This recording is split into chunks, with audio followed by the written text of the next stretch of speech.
Okay. Do you want me to start the recording now? Then? No, just get it up and running so I can get on because I can't see. Okay. Can you get in now? You haven't let me in yet. It Okay. says we wait the meeting host. Okay. I'm waiting on you now. Okay. So Ben admit. Who is Stephanie? Who is Stephanie? That's April. Who is Stephanie B? Johnny Washington. I don't have. Who is Stephanie B? Hold on, because I got it.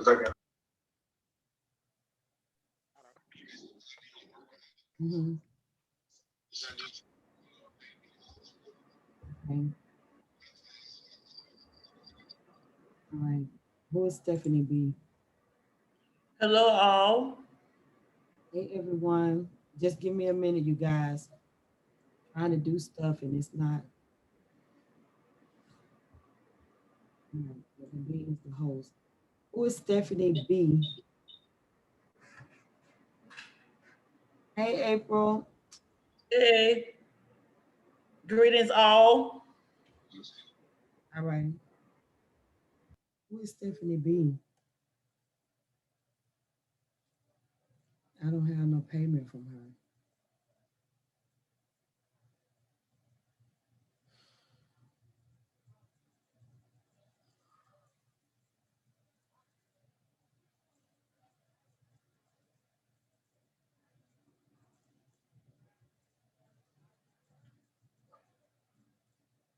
I need Ben to tell me who is Stephanie.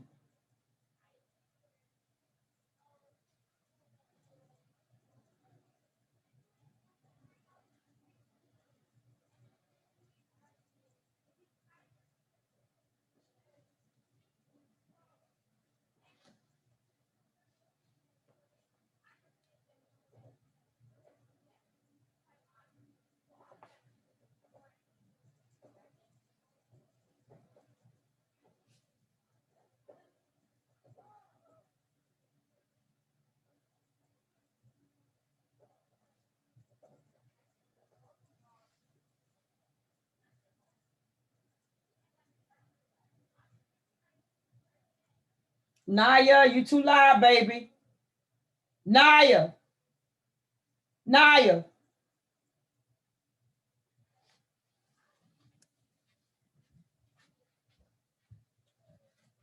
Naya. I know you hear me yelling, you telling that you're too loud. I'm on this Zoom.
I'm not sure if everybody is off, if I'm muted. Am I muted? Okay. So I just want to say good evening, everyone. I'm so glad to see everybody in. Thank you so much for giving us a second round of this great dose of medicine that we all need. We're not going to prolong the time. I apologize for the delay. Look like I got somebody waiting. So let me just make sure. Someone's just saying good evening. So I have that. So I want to make sure that I have everybody in, and I will try to add people as they come. But I'm going to go ahead and turn it over to Dr. Akins and let him do what he do best.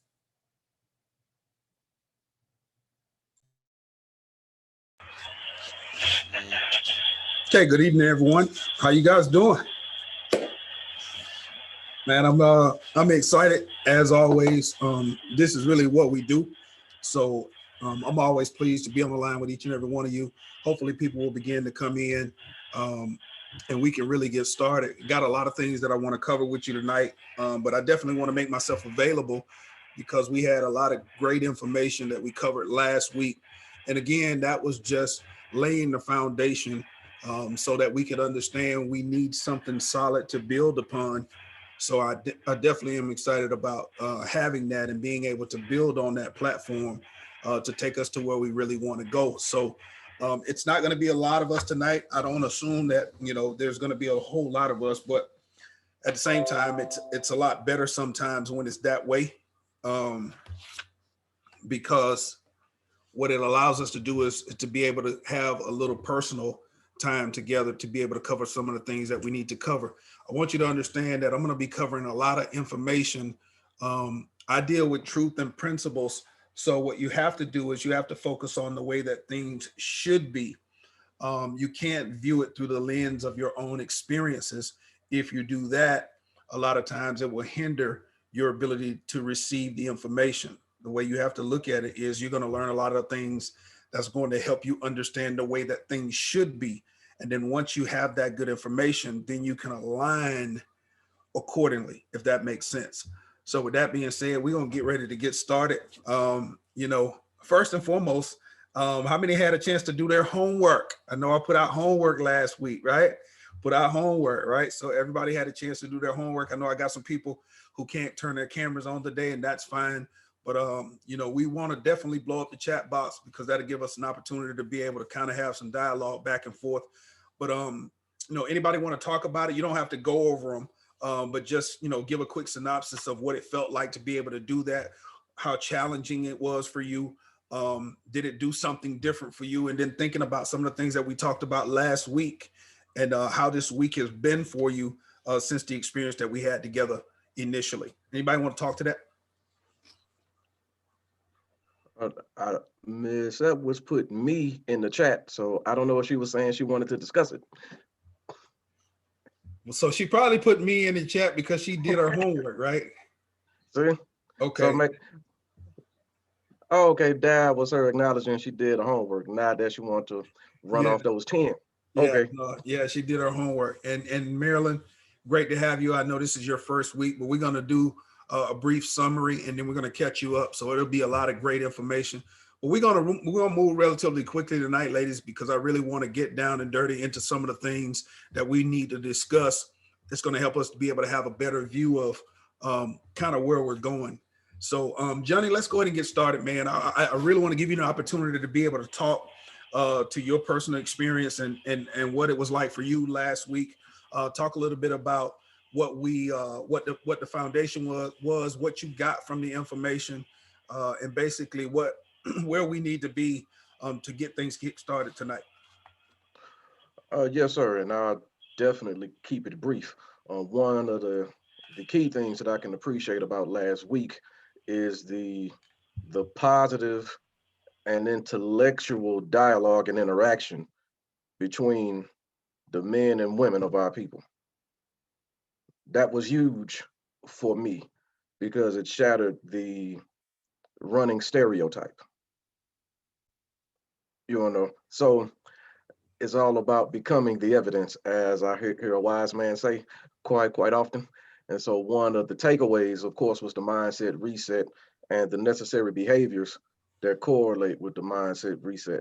Paying attention to what you think about, why you think about it, the manner in which you think about it, and the strength of the emotions you have attached to those thoughts is one of the major takeaways. And also the collective standard that can be displayed amongst women of standard, and that limiting the options of men who may have subversive tendencies or subversive intentions.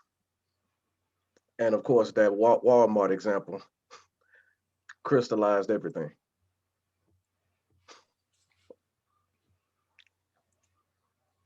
Absolutely, sir. Okay. So with that being said, anyone else want to talk to something that you may have gotten from it last week, where we are right now, because we get ready to jump start. Walmart example was my favorite. Thank you, April, for that. And so what we're gonna do, Johnny, just monitor the chat for me, man, because I'm gonna get ready to get started tonight. So Yes, sir, will do. ladies and gentlemen, sir, we're gonna have some real talk tonight, man. You know, every time we get a chance to chop it up, it's always real talk. We're gonna pick up exactly from where we left off last week because our sole purpose is to educate, elevate, and empower one person at a time. And these are the things that we think about. So I really appreciate the fact that each and every one of you would take the time to make the investment in yourself. And so by doing that, really, I want you to communicate back and forth with me. And Johnny, make sure you monitor the chat. If you do have a question, you can put your question in the chat as we go along. If you need to say something, by all means, just let us know, raise your hand or do something. Johnny can see a little bit more than I can because I'm in presentation mode.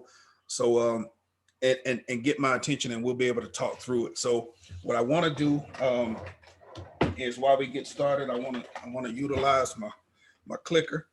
Definitely got to have that. I love my clicker. Those of you that know me know I got to have my clickers because I love being able to do it without having to All right, so let's.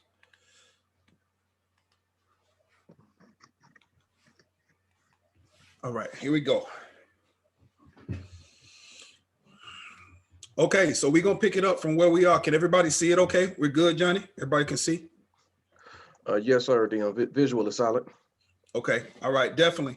We're gonna pick it up from where we left off last week because we had an opportunity to be able to talk about excellence and divine order. And so what we're really talking about is that relationship. We were talking about female relationships and the relationships that females have with each other, and understanding there has to be a code of conduct or an agreement between women that says these are the things that we will do and the things that we will not do. Okay. So it's important to understand that. I think a lot of times when there is no covenant agreement between women, then you open yourselves up to abuse from women. Does that make sense? Right? So if you don't have some agreement between the two of you or the group of you that says this is what we're going to do and what we're not going to do, you open yourself up to different forms of abuse. And so it's important for us to understand that. Johnny, you and I, we always talk about covenant relationship. We always talk about brotherhood and what that looks like. Last week, we talked about sisterhood and some of the intangibles, some of the things that are non-negotiables that have to be there that make sisterhood possible. Jada, when we talk about brotherhood, we know what that looks like. We know the attributes that are associated with those kinds of relationships. So when you look at me and I look at you, we have an agreement. Can you talk a little bit about the importance of having covenant between brothers or sisters first before we cross the sexes over into the other gender pool? Yes, sir. Yes, sir. And a lot of the attributes that the young ladies had pointed out last week are attributes that a brotherhood is built on. But with men, the most important thing is always respect. Like respect always comes first. So when there's mutual respect between a group of men, then a group of men can generally come together and get a lot done because there's mutual respect. But with some of the byproducts of respect are loyalty, honesty, transparency. Those things are necessary within a brotherhood and also a commitment to whatever work we put our hands to.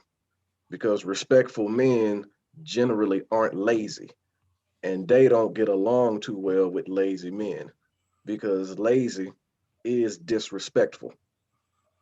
But that's another conversation. We're talking to the ladies tonight. Absolutely. So we're going to cross over because definitely it's important for ladies to understand the responsibility to each other. And let me make sure that we guys, if you're not talking, please mute so I don't have to keep doing that. But I just want to make sure that everybody can hear. Okay. So understanding that there has to be a covenant relationship between the two of you. Now, Johnny, you often hear me say sometimes the best way to help you out is to call you out. So you know me, I'm one of those guys that understands the importance of being able to put our finger on things, because once we're able to put our finger on something, like you can work on the things that you're willing to acknowledge, right? We talk of action knowledge, right? To be able to acknowledge is to have the information and then generate the application. So acknowledge is action knowledge. So let's make sure that we take that knowledge and we apply it. But ladies, what we're going to talk about tonight, because again, we're going to pick up where we left off last week and we're going to talk about you. Now, Johnny, this was very difficult, man, because you know me, man, I always add some stuff here and there, but I had to start here because it's important for us to understand what message we're putting in the atmosphere. Right. So ladies, let's talk a little bit about that because I think it's important. Right. Let's talk about what are you advertising? Okay. Right. So what are you advertising? So first and foremost, Johnny, I want to use you because you're the man on the line. And I want to use a woman who has some good attention to detail and that is a visual learner, because I'm going to give you some things I want you to look at so you can unmute and be ready to give me an answer to what you see. Johnny, I want you to do the very same thing, right? So we're going to play this game and we're going to see if men and women see the exact same things. Can I do that? Can I get one woman volunteer? Don't be shy now. I'll do it. Okay. All right. April and Johnny, this is what I want you guys to do. I want you to tell me what jumps out at you when I show you this photo. You ready? Yes. Yes, sir. I'm ready. All right. Who controls the narrative?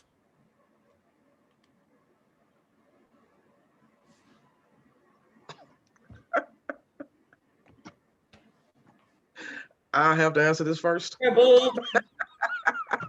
Okay. What? Okay. So Johnny, what's the first thing that you saw?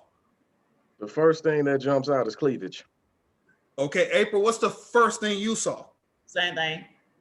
Okay. And anybody else that want to participate in the chat, by all means, do so.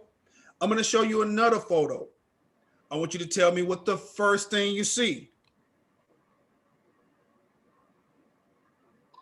Her booty. Hind parts. Okay, that's the first thing. That's the first thing you saw. Okay, participate in the chat box. I'm gonna show you one more photo, and I want you to answer the question: what are you advertising? Who controls the narrative? Her tattoo. Okay. Belly ring, tattoos. Johnny, what you saw? Right. Everybody see it, right? What are you doing to me, doctor? And no, listen, guys. Here, No, what no, are you want to know what? Kathy said it better because I was trying to come up with a better way to say it. Camel toe. The staff sergeant of a Marine Corps kicked in. I had to remind myself that I was a civilian. Miss Kathy said her private parts. Okay, all right. So now we have three different photos. We have three very different photos of three naturally good-looking women. These women look good. It's not like they're ugly. These women look good, right? But the question is, what are you advertising? And I remember, Johnny, when I was a youngster, man, and I was moving around. One of the things that I used to do with one of my friends, we used to drive through to order food. And we used to mess around with people that used to work in the drive-through. And so if it was somebody that we knew, we'd pull up to the drive-through and we would order things that we knew were not on the menu. Right? All right. So, yeah, we would order things that we knew weren't on the menu, and they would get real frustrated until they find out who we were. They knew we were messing around with them. But one of the things we did was we used to order things that weren't on the menu when we go through the drive-through. And when I think back at what we used to do, I thought about this and I said, man, if you advertise cleavage, if you advertise your hind parts, if you advertise your personal parts, then why are you surprised when that's what people order? It's on the menu. So if that's what you lead with, right? You know what we always talk about is dress the way you want to be addressed, right? Right. So if you want to be viewed and treated as valuable, you want to be viewed and treated as a lady, then your message should be clear and consistent. Does that make sense? Yes, sir. Here's what we have to understand, because here's the thing. We talked about the covenant relationship between women. So here's the thing that you have to understand. How you present yourself. We talked about presentation. So your presentation is not only about you, but your presentation, it also sends a message about the female covenant relationship, the agreement between women, because you don't have to work hard to see the things that you guys identify. I mean, as soon as the picture comes up, you couldn't even really focus on how good the person looks or whatever. You couldn't formulate an opinion about the person's personality or anything. You automatically begin to focus on what she's working with. Now, she had to know before she left home what she looked like. So the message is real clear what she's trying to send. Now imagine if you have a significant other or somebody you engaged to or somebody you are married to, and we have to be on the end. And Johnny, you and I, we understand because we're men. how fair is it for us to be out and have to be subjected to this when women see the exact same things we see? But you have a desire for us to act like we don't see it. And yet we do. And it's not that we're looking for it, it's on the menu. It's being advertised. That's the 30-second commercial that we see 50 to 75 times when we walking around with you in the mall. So there's no covenant agreement with among women that we won't do this to in public, or we won't present ourselves this way to entice other people to have to look at this every day. Imagine what it will be like if guys would walk around and put themselves in position where we would advertise in this fashion. The funny thing about society is if a man walked around and you could actually see him the way you can see her in that blue, I think it would actually be perceived a lot different. Don't you think, Johnny? Yes, sir, it would. And so it's important to understand that our presentation is important. So I wanted to begin here because I want you to understand what this is about and how we can begin to clean some of the things that we do up, because it's important. Because here's the thing, the standard that we set, our young women see the same standard, and then it becomes what they desire and they aspire to be like. And that's the bad thing about it, because at a certain point, we have to understand that we have young women, I'm talking teenagers, who come out of the house looking just like this. And we want our men to be respectable and honorable and see our young girls as young girls. But what are they advertising? And what are we doing as parents that make it possible for them to look and behave in this manner? So I want you to think about this, something that at the end of the day, I just give you good information. You can take that good information and you decide what you believe is best for you. All I'm letting you know is this is the reality. This is where we live.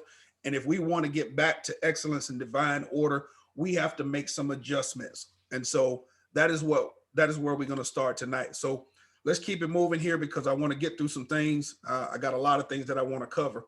So what message are you sending? And what impression are you making? So it's not about anyone else. I want you to focus solely on yourself. What message are you sending? And what impression are you making? The question is, who are you and who are you becoming? Right? So if you want a new beginning, you have to make a new start. So understanding if I am in a particular space and I want to move to an elevated space, then I have to become that. It takes principles, it takes adjustments, it takes change in order to be able to do that. So what I'm going to talk to you tonight about is three things. I'm going to talk to you about skill set, I'm going to talk to you about mindset, and the psychology of personality formation, which is important because skill set, mindset, and the psychology of personality formation is who you are. That's what determines who you are. So we're going to focus on that because what you do is your skill set, and that's what you work to improve, right?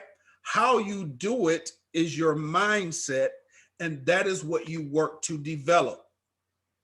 Why you do it the way you do it is your personality, and that is what has to be shaped.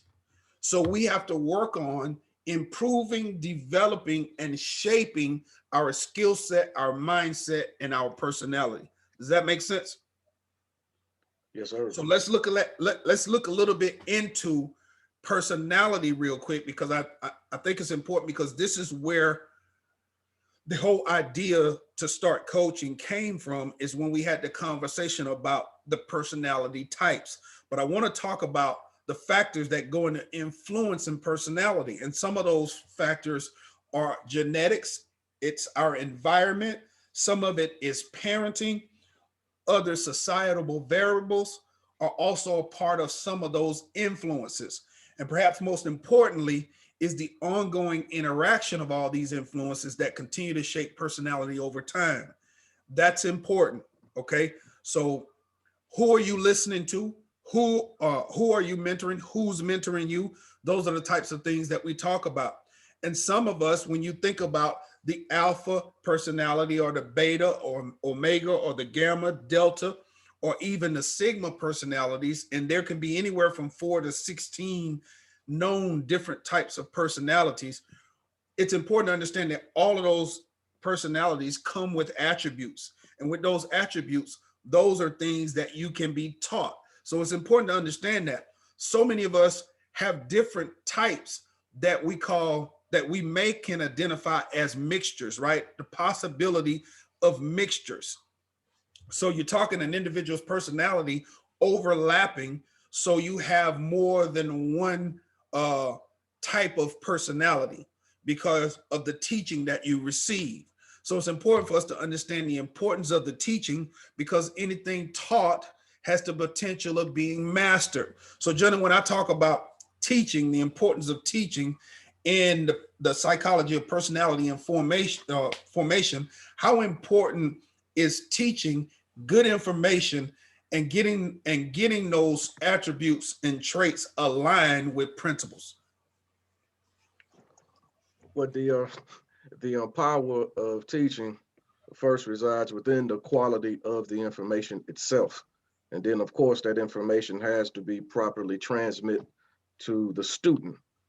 So the importance is being able to connect for the listener the correlation between the knowledge that's being given and its practical nature within the development of positive behaviors in terms of improving skill set, developing mindset, and shaping personality.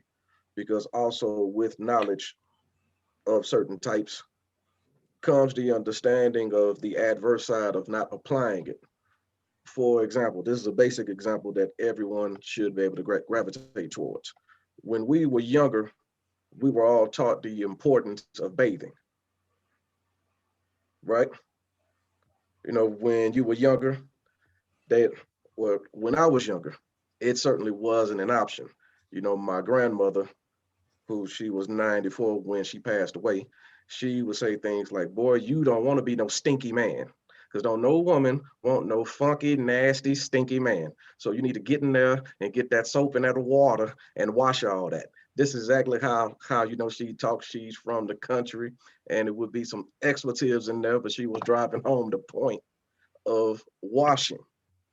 So I got the benefit and the adverse side of it, because she taught me in no uncertain terms, if you smell good, you increase your chances of getting a good woman. If you stink, you significantly decrease your chances of getting a good woman. So I got both sides of it. And that's the power of knowledge as it comes to shaping your personality. So from a young age, as I got older, cleanliness became a personality trait and a habit. And once you have a habit, it's very difficult to break. So being clean is a good habit to have. So that's the power of that knowledge at the right time, but being applied and understood, and its importance being understood. I yield. So, sir, when I say something to you like who you are is a sum total of your experiences and decisions made in the past. Who you will be is the result of lessons learned from it that influence but should not hinder your way ahead. Learn from it, do not lean on it. What am I saying? Learn from your past, but don't allow your past to be a crutch in any wise, because it can be adverse on both sides. If you lean too much on poor experiences, then you'll end up having a poor outlook and become pessimistic going forward.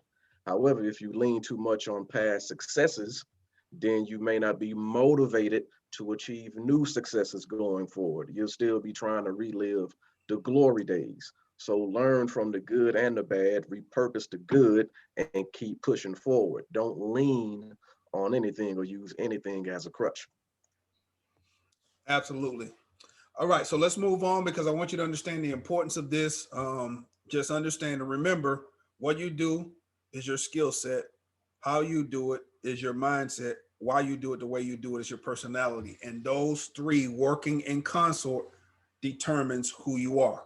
All right. So let's talk a little bit about self-awareness, because y'all know that those are two foundational principles for me, that being self-awareness and personal accountability. So nothing about the better you experience would allow you to focus on others or point the finger at others. What we require is that you look in the mirror constantly, constantly looking at yourself, constantly evaluating yourself. Because when you focus your attention on yourself, you evaluate and compare your current behavior to your internal standards and values. You become self-conscious as an objective evaluator of yourself. All right. So that's what I want you focusing on as we go through this information, is to look at you. Because the truth of the matter is, self-awareness is about knowing about oneself. Self-awareness is about knowing, but personal accountability, sir, is about being, right? So we have to know who we are and then be accountable for who we are. Does that make sense? Am I making sense? Right? Yes, So sir. when you think about self-awareness, think along these terms. Self-awareness is the cornerstone of emotional intelligence. So you hear people talk about emotional intelligence, right? But emotional intelligence is a milestone. It's not the destination. The destination is emotional maturity. So self-awareness is the cornerstone of emotional intelligence, but self-discipline is the cornerstone of emotional maturity. Talk to us a little bit about that, sir. I think you got exactly where I'm going. Oh, sir, there's so much fun to have with this one, in terms of being self-aware and knowing who you are and being personally accountable. Some seasoning to a statement that you just made in terms of looking in the mirror, right? It is very difficult to look in the mirror and talk about somebody else because it's only you there. It's very difficult to look at yourself in the mirror while trying to hold someone else accountable. That's the beauty of the mirror, because you get to see everything, any imperfection. If your nose isn't clean, you get to see everything. And one important thing about the mirror is you need the light, because looking in the mirror in a dark room won't help you.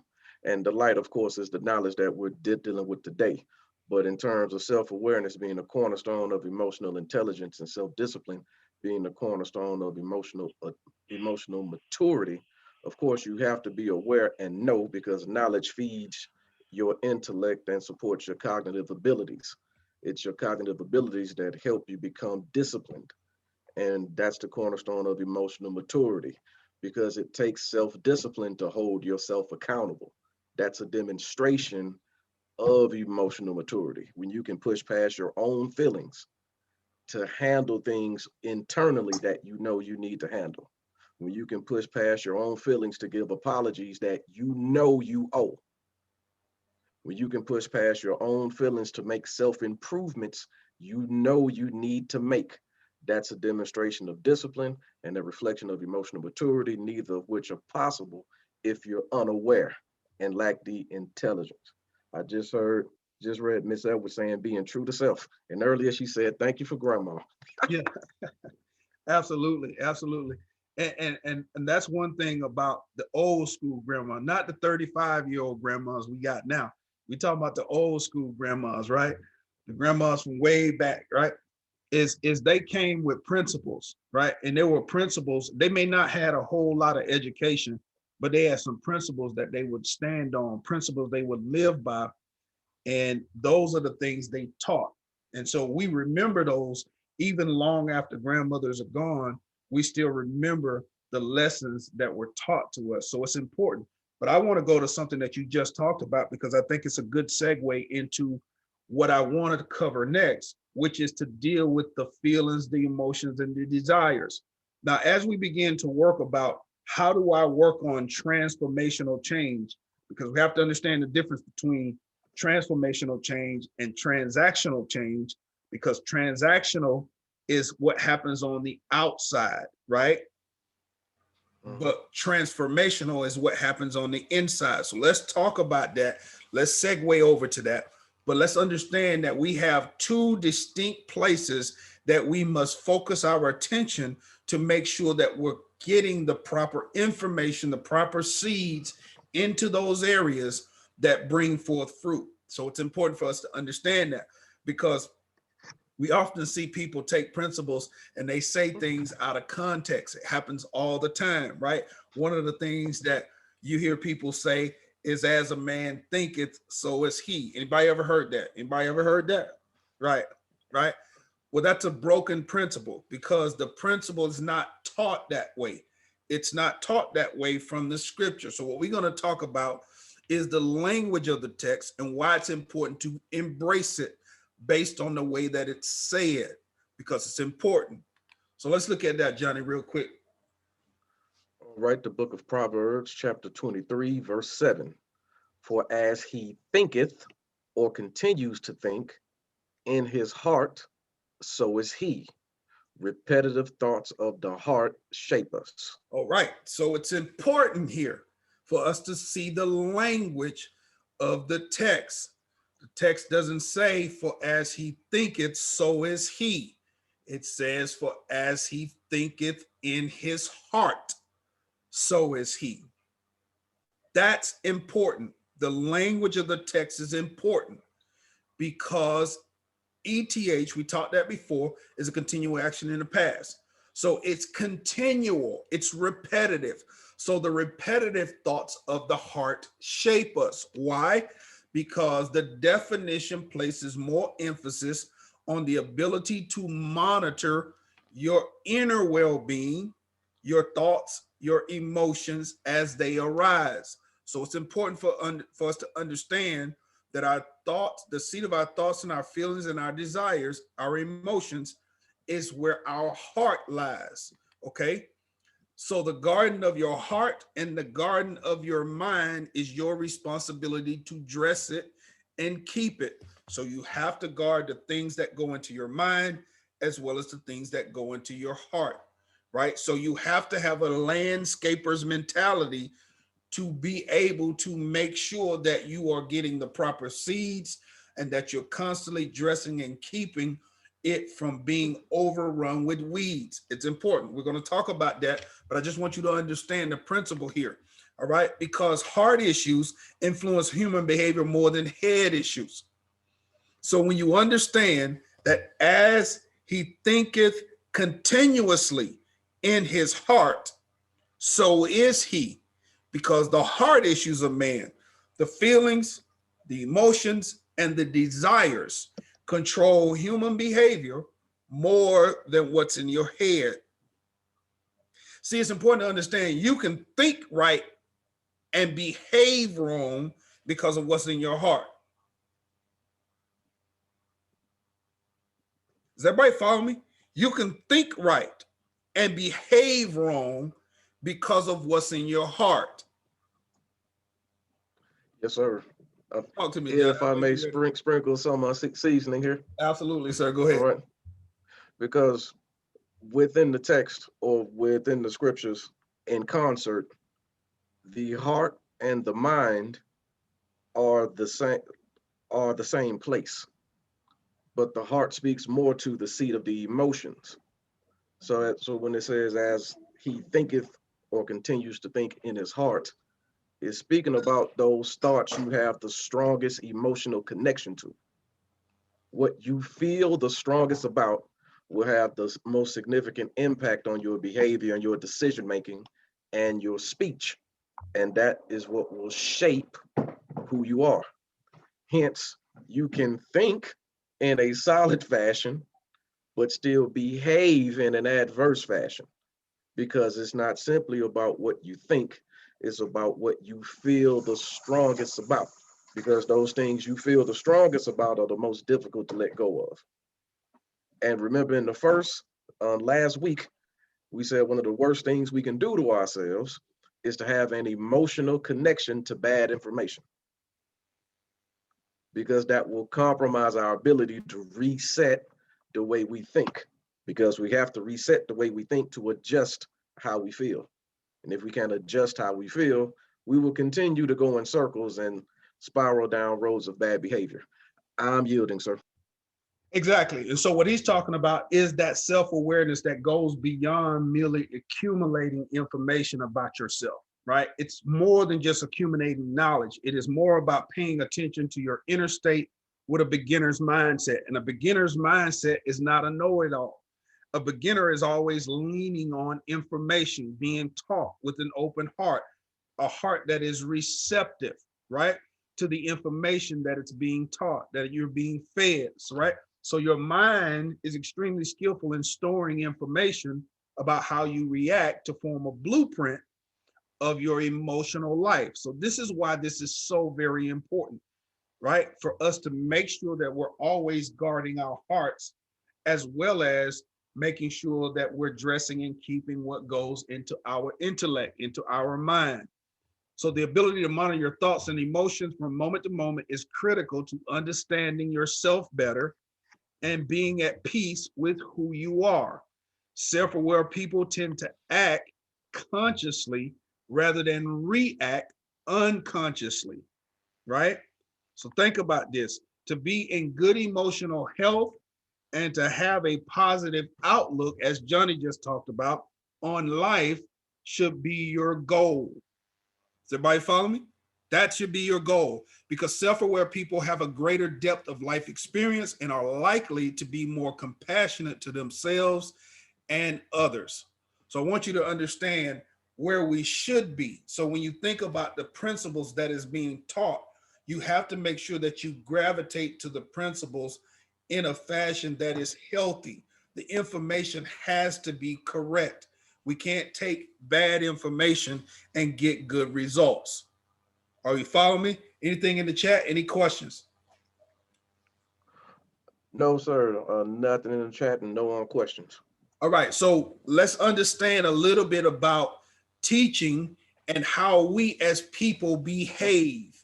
When we have teaching and then the people behave differently, what do the results look like? So Johnny, we're going to take it real quick to an example from the text to be able to show the history of how our people behave, regardless of what they're taught. Okay. So I want you to go through this and we're going to talk a little bit about this, and then we're going to move forward as it relates to the principles, because I got some other things that I want to cover, but I definitely want you to have the right mindset as it relates to the teaching. Yes, sir. We will begin on the book of Isaiah, chapter 1, verses 1 through 7. The vision of Isaiah, the son of Amoz, which he saw concerning Judah and Jerusalem in the days of Uzziah, Jotham, Ahaz, and Hezekiah, kings of Judah. Hear, O heavens, and give ear, O earth, for the Lord Almighty hath spoken. I have nourished and brought up children, and they have rebelled against me. All right, so we see here that the children have received the teaching. They have been reared, but the children have rebelled. Verse 3, the ox knoweth his owner, and the ass his master's crib, but the children of Israel doth not know, my people doth not consider. All right, so we see the history of the way our people behave.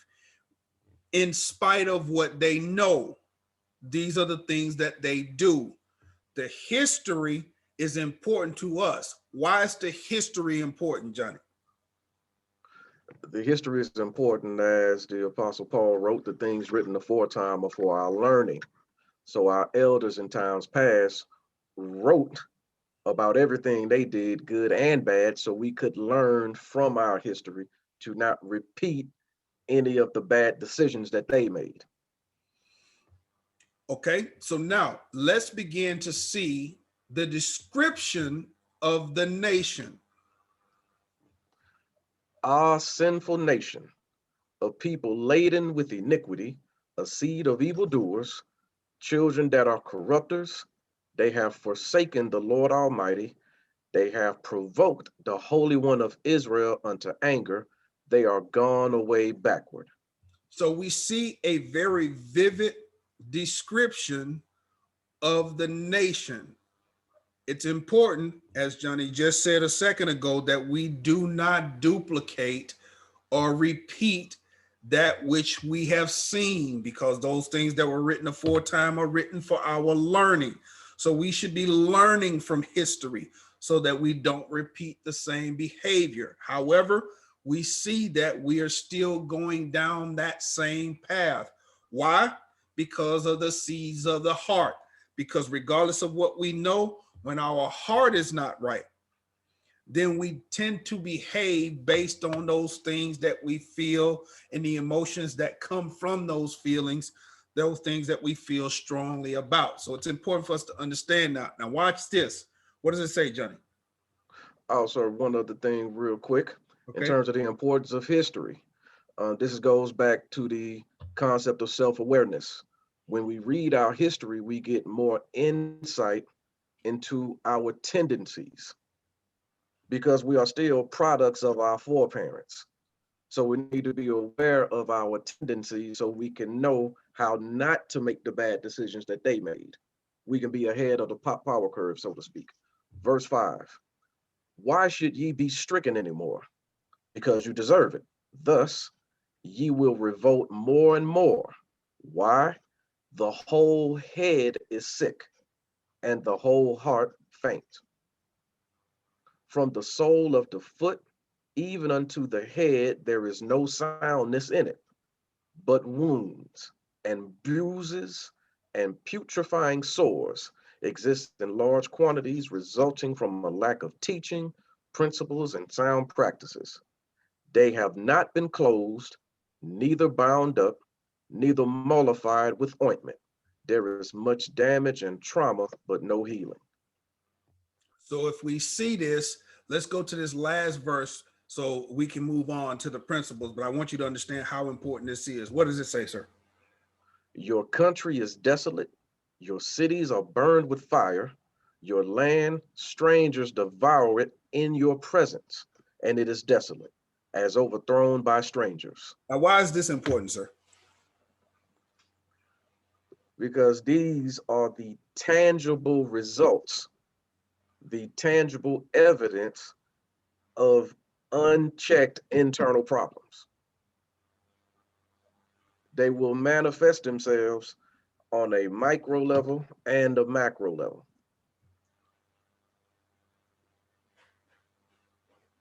Absolutely.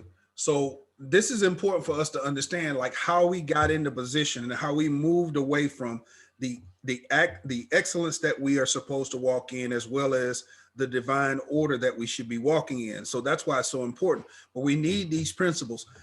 It's crazy how we've turned this experience into something that's overly emotional. We talk about this all the time, rather than Right. being intellectual, right?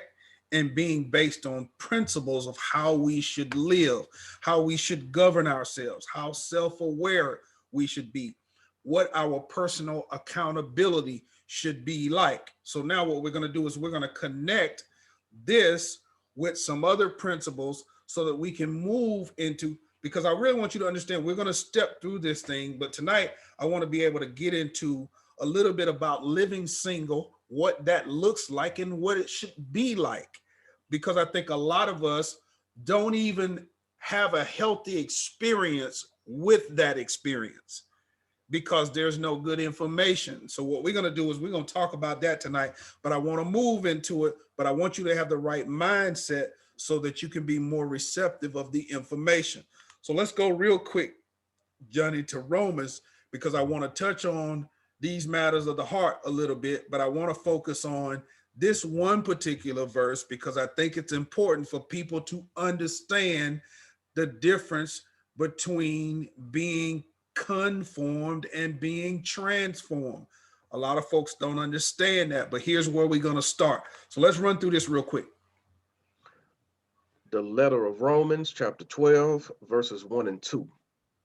I beseech you, therefore, brethren, by the mercies of the Most High God, that ye present your bodies a living sacrifice, holy, acceptable unto the Most High God, which is your reasonable service.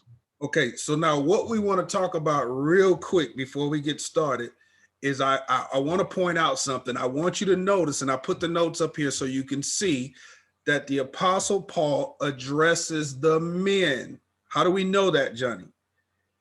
Because he said, brethren, I beseech you, therefore, brethren.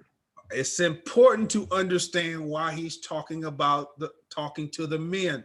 And here's the important things I want you to understand. Forget about what we do. We have to understand divine order, because when you understand divine order, the yoke is easy. It's easy. The living sacrifice of the man covers his household. It's important for us to understand that as we get ready to move into marriage and submission after we talk about living single. But I want you to understand this because it's important. No, it does not save his household, because Christ is the minister of reconciliation through his blood.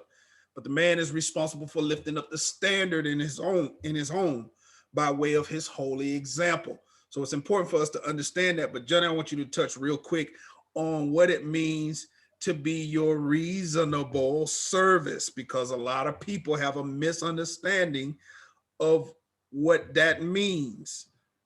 Yes, sir. Yes, sir. In most cases, when the reasonable service in this scripture is spoken of, is spoken within the context of it's the least you could do. It's the least you could do. It's like standard, hence the term your reasonable service. But that's not what Paul is articulating here. The word reasonable means logical. It means rational. So what he's saying is, based on rational thought, presenting your body to the Most High, a living sacrifice, holy and acceptable, is the only logical thing you would do. If your cognitive abilities are working correctly, this is the type of behavior you will engage in. So that's what he's saying in terms of your reasonable service. It means your logical service, your rational behavior, your rational conduct. Okay, so everybody sees, like, when you understand the importance of going in and grabbing the principles and extrapolating the principles from the text, we have to understand how important that is, because when you have people who don't really know, this is where the bad information comes from. This is where the bad teaching comes from. And a lot of people, Jenny, you often hear me say people would do better if they knew better, right? And people Right. just don't know. It's not that people don't have a desire to do, they're just not working with good information. And so if you give people good information, they can make reasonable decisions, logical decisions based on that information, what they believe is best for them. That is how you begin to clean things up, right? So I want to Right. focus here, because the next verse is important, because I want to pull a principle out. Johnny, we talked about this, man. This is beautiful, but I want people to understand that what is actually being taught here. So let's go here real quick. And be not conformed to this world by conditional changes on the basis of certain specified terms. All right. So now it's important for us to understand in this first precept, what is being taught. And be not conformed to this world by conditional changes on the basis of certain specified terms. So what I'm going to do is, real quick, I'm going to give you a couple of examples of what it means to be conformed, right? Because water is conformed. Because if you put water in a temperature of 32 degrees Fahrenheit, then water freezes. The liquid conforms to the temperature, and it becomes ice, right? So let me go back, right? It becomes ice. Water conforms to the circumstances by which it is in. So it is a conditional change. Why? Because if you apply a right amount of heat to the water, then the water reverts back to being liquid. But if you put water in a condition that is 212 degrees Fahrenheit, then water will begin to boil. The water then conforms to its circumstances, and then water begins to boil and it becomes steam. But if you reduce the heat of the water, then the water reverts back to liquid. Here's the problem with people, is because people don't move to transformation, they move to conformation. So because we conform, we allow external things or conditional changes to be made based on certain specified terms. So we are moved easily by fads, what's trending, different types of things. If things happen around us, the communities, the society, the nation in which we live, the friends we keep, we conform. Does everybody understand what conform is, right? This is Yes, what sir. conforming is like. Another real quick example is the chameleon. The chameleon conforms, right? Because in the animal kingdom, the chameleon conforms to its surroundings. So it changes its colors to fit into its environment, which is a natural behavior of people. We have a tendency to conform. So the principle is for us not to conform, right, to this world. Johnny, talk to us a little bit about what you just heard. To not allow circumstances to temporarily modify who we are, but to completely transform into who and what we're supposed to be based on sound information. But just sticking with conforming. If you conform, then the circumstances control you. And if circumstances control you, then we put ourselves in position to where we can be easily manipulated. Notice we can use today's, I'll say, social climate as an example of this. If you look in social media, you look at the news, notice how whatever is put on the news, everyone will immediately emotionally gravitate to it. Things can go from being peaceful to absolute protests in the streets in a matter of hours. Everyone completely conforms to whatever is presented. Donald Trump comes out, a whole society completely conforms to what's presented. Like we see this play out before our eyes. So now we have to ask ourselves, if you're conforming, are you really a free thinker? Are you really engaging in any critical thinking? Or are the circumstances you're consistently placed in and how they change, does that determine what you do? And if so, what's happening to your personality along the way? What's happening to you along the way? What's happening to your relationships along the way? If every change of circumstances you conform, there's no consistency. I could go on, sir. I'm not going to do it. I'm you. Exactly. And so, but understanding the importance of conforming and what that's like. So, Johnny, when I say to you that it's very easy for people to struggle in relationships because they conform to the relationship and they're not transformed because of the relationship. Do you follow me? So so when I say, so because when we start talking about relationships, I don't want you guys to leave this principle because it's so very important.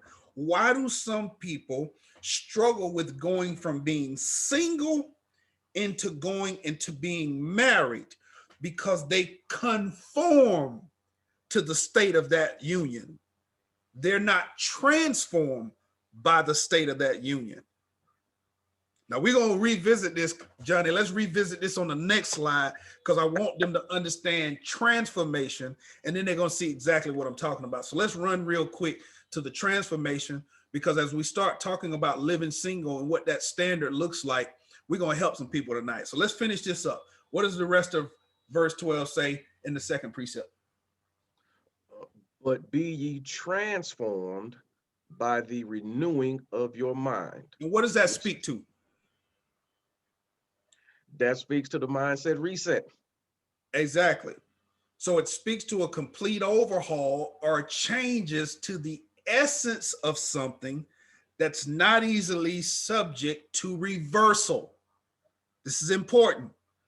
Conform is a conditional change that when the condition changes, you revert back. Does everybody follow me? All right. But transformation is a change that is to the essence of something or the nature of something that's not easily subject to reversal. I'll give you a couple examples. Let's take the caterpillar. A caterpillar is transformed. It doesn't conform like the chameleon. It is transformed. When a caterpillar is transformed into a butterfly, the essence of the caterpillar changes to something completely different. So we're talking about a complete overhaul that's not easily subject to reversal. Once a caterpillar becomes a butterfly, it can never be a caterpillar again. Does everybody understand? So the principle that is teaching about transformation, it needs and requires a renewing of your thinking, of your mind, of your intellect. Why? Because everything that the caterpillar did when it was a caterpillar, it can no longer serve the same purpose when it becomes a butterfly. It needs a whole mindset reset. Come on, Jada. Before I get that next example, got to talk to me a little bit. I know you guys are following me. I'm trying to teach you something here. To bring a principle forward, remember we covered in Proverbs, for as he thinketh in his heart, so is he, meaning as he continues to think, this illuminates the importance of being transformed by the renewing of your mind, because it starts with how you think first. And as you continue to think that way, so is he. Or since this is a ladies' locker room, so is she. And just to point something out here, when we look at the transformation between the caterpillar and the butterfly, right? Mm-hmm. Everything about this particular insect is dramatically different. To the degree you look at one and it's difficult to comprehend how you got the other thing from that. One thing I'll point out is there's a complete change of diet. Everything about this thing has changed. It can't even eat the same stuff it ate previously because it's different.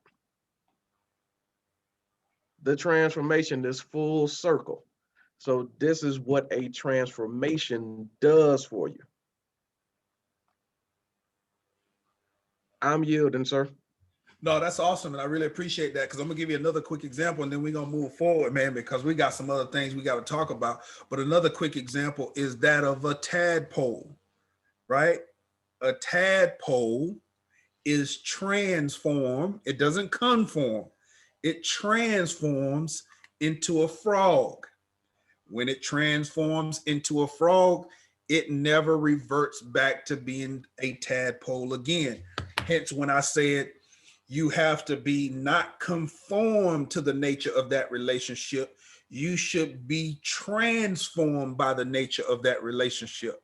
So when I go from being single to being married, there is a transformation that should take place, not a confirmation that takes place. The problem is most people lack teaching. So they enter into a union and they go into it with confirmation on their mind and not transformation.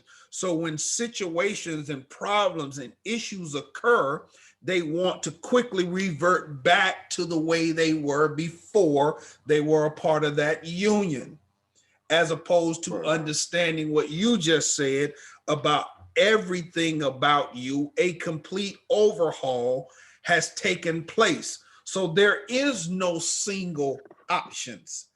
It's all marital options. So everybody understand? Because it's a complete transformation. So why is that necessary? What does the rest of the verse say? That ye may prove or become the evidence of what is that good and acceptable and perfect will of the Most High God, which is our complete transformation. So that is the desire of the Most High, is for us to be transformed, not conformed, because there is no consistency in confirmation, because it's driven by external and not the internal. It's extrinsic and not intrinsic. Does everybody follow me? Am I making sense? Right? Because I want to make sure that we understand that. So when we talk about what goes into the garden of our mind and what goes into the garden of our heart, that's why it's so important for us to guard it, to make sure that we're getting good information. And it's important. We're going to talk about that a little bit later in details. But here's something for you to look at real quick. Your mind is a garden. Your thoughts are the seeds. You can grow flowers or you can grow weeds. So you have to protect what's going in here, but you also have to protect what's going in here, because your heart is like a greenhouse and your thoughts are the seeds. So what are you harboring in your heart? What are you storing in your heart? So let's go real quick, Johnny, and then we're going to begin to talk about this single life so people can understand a little bit about what that looks like, because I know it may spark a little conversation. So let's revisit the matters of the heart real quick and just look at why, from a principle standpoint, it's important to be addressed from scripture, because it gives us the best view of what to look at and how to actually make the adjustments that we need to make. So let's look at that first. Let's go all the way back to Genesis real quick. Let's blow through this really quickly, and then we'll go to the last slide that we have, and then we'll take some questions before we go into living single. All right, the book of Genesis, chapter 6, verse 5.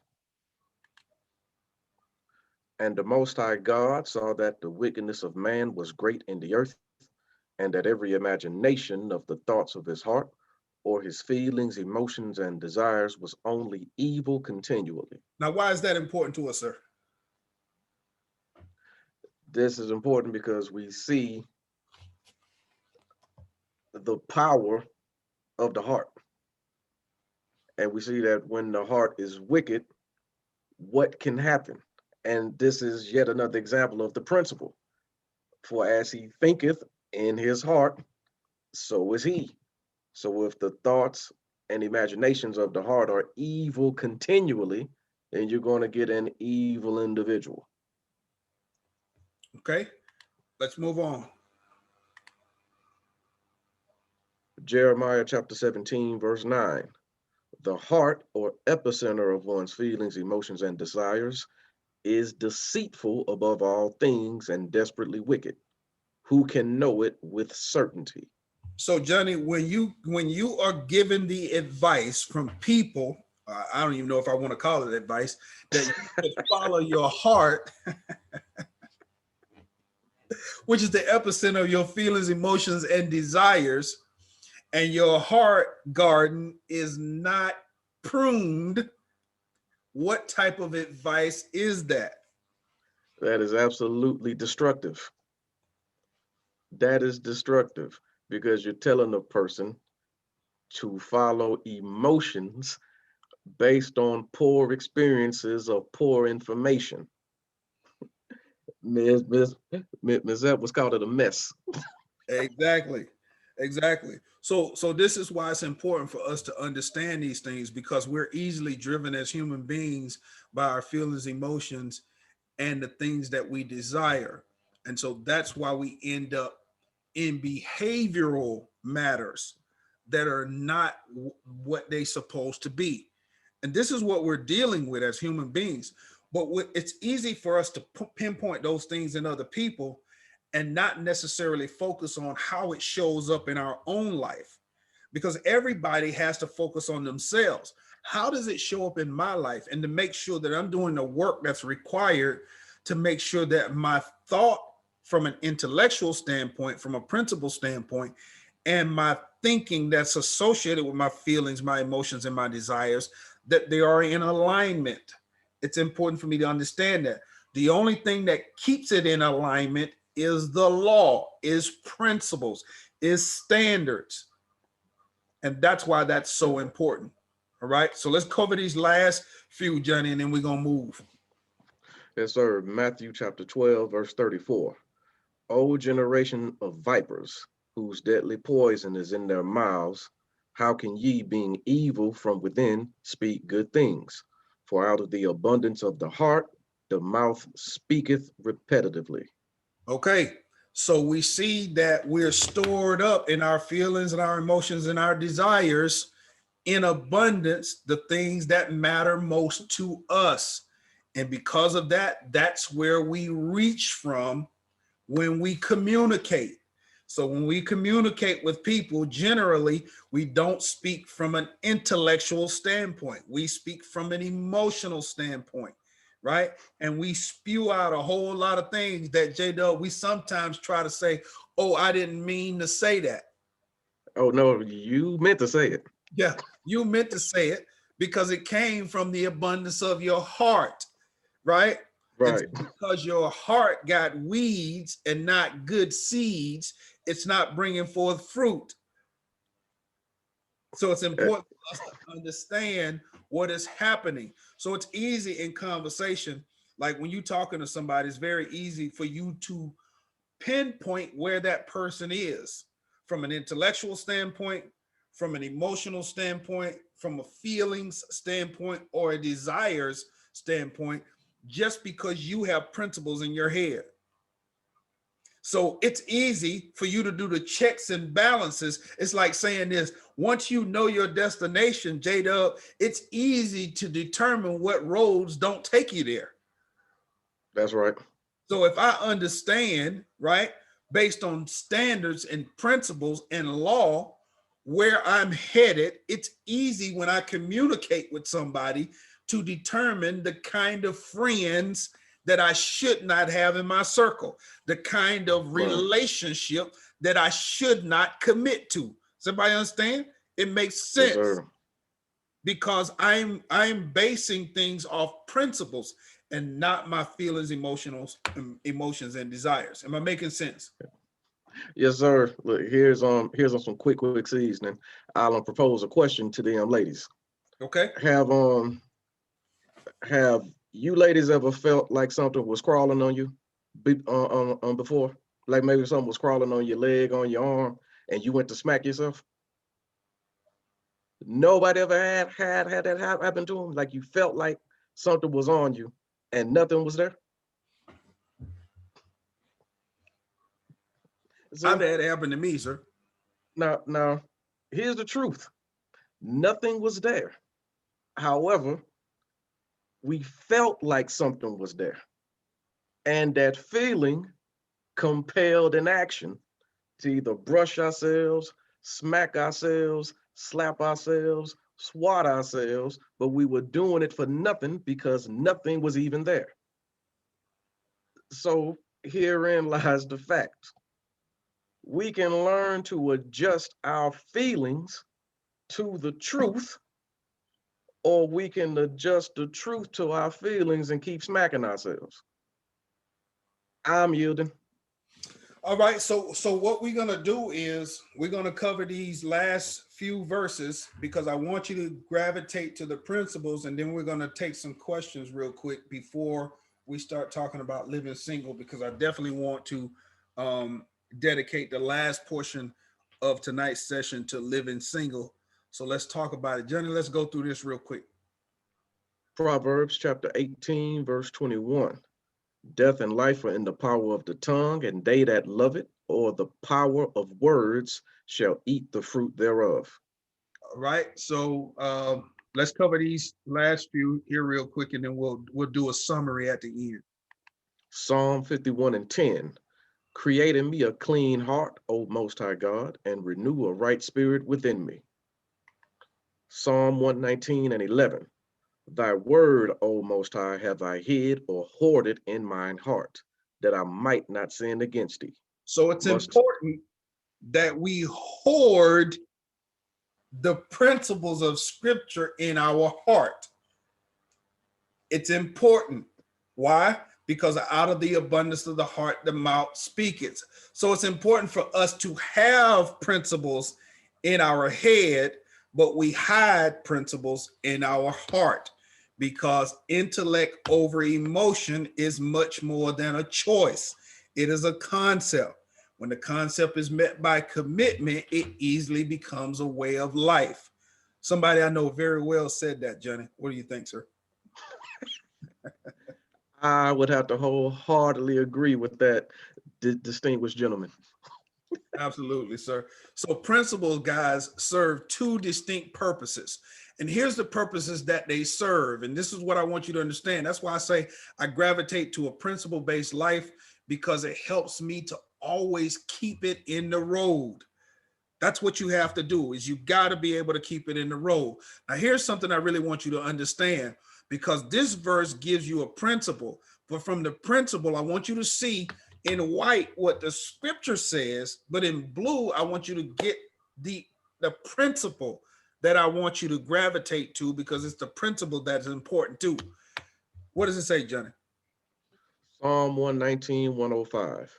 Thy word is a lamp unto my feet and a light unto my path, a lamp to see what I'm doing and a light to see where I'm going.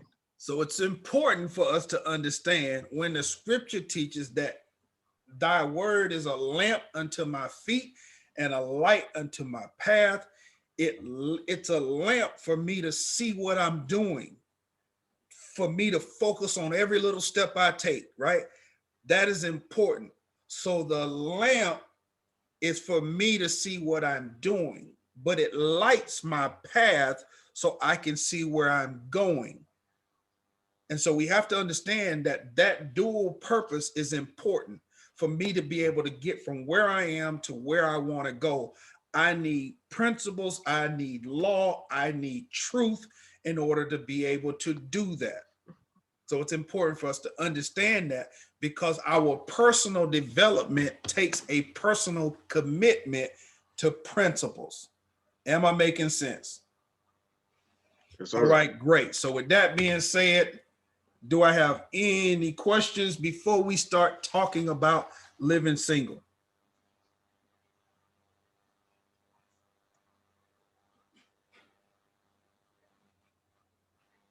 I don't see any hand raised and I don't see anything in the chat.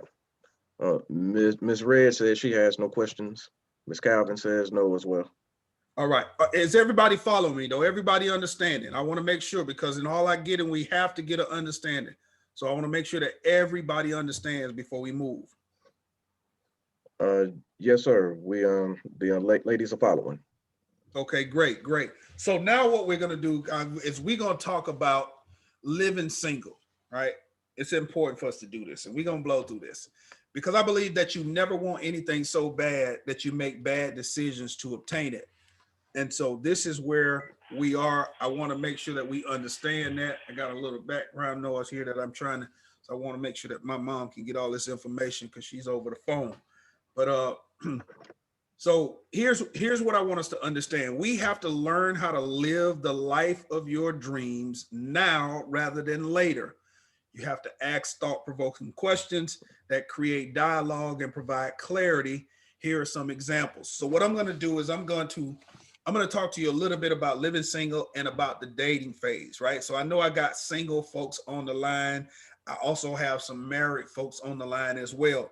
If you're already married and you've never had these kinds of conversations, I think it's important for you to understand that these are some of the things that you need to start discussing so that you can get a level of healing in your relationship, because it's important for you to get acquainted or reacquainted from time to time, because we're growing and evolving as people. So it's very important for us to understand that. But if you are single, most people don't understand what actually should be happening during the dating phase, what that should look like. So when I provide counseling for people who are in the dating phase, what I really want them to understand is how to create a safe space that allows you to be able to walk into a relationship with another person that has healing and growth potential and things of that nature, as opposed, it has discipline as opposed to disappointment, because you foster an environment that's based on being undisciplined violating principles. You're doing all these things going into it, and yet you want to have that person to be able to live an honest life, a transparent life, a life where you can trust that individual, but yet everything you engage in the dating phase is actually counterproductive. And so what I want to do is I want to begin to clean that up, because I know I have some people on the line who are interested in trying to move forward in their intimate relationships and developing something that will be long standing.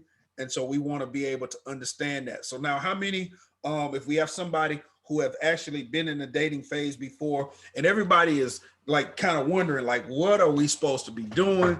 What are we supposed to be talking about? So many people are so busy trying to go to the movies and go to putt-putt golf and go to dinner, and they go in all these places and doing all these different things, and then they're struggling through conversation, and most of them end up in the bedroom when that's actually the place they're not supposed to be.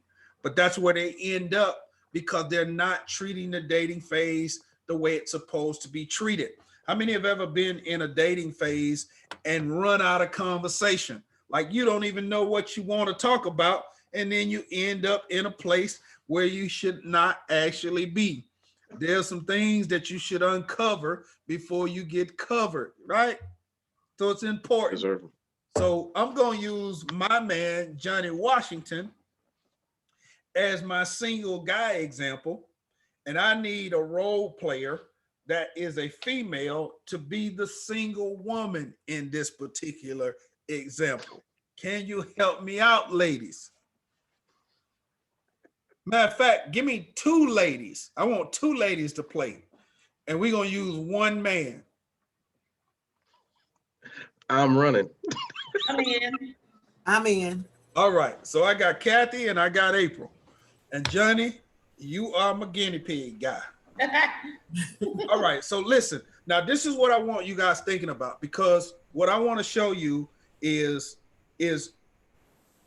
what kinds of conversations that you should be having with a man that has shown interest in you.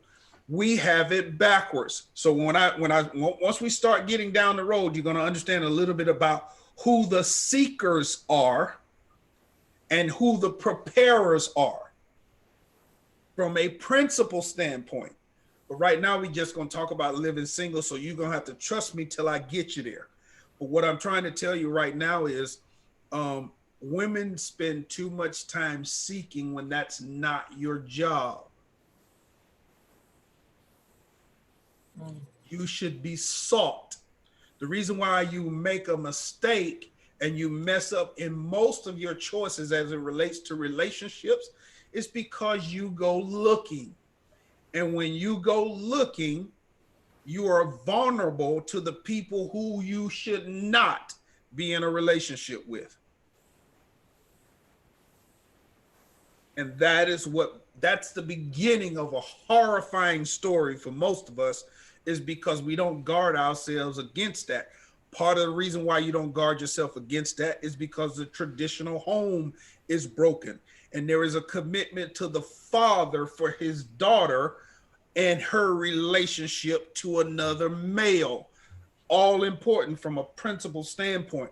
Now, the breakdown of the human family is part of the reason why we have so many women who are vulnerable, because there is no top cover.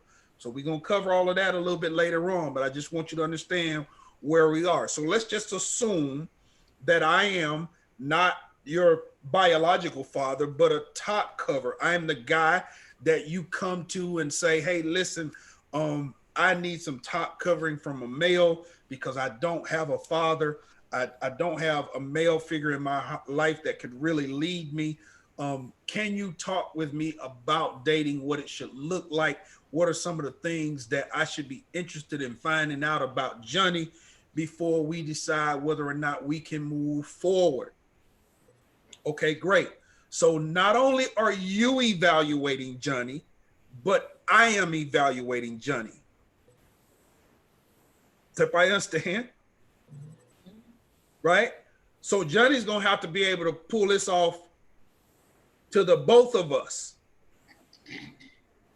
He ain't just pulling this off to you.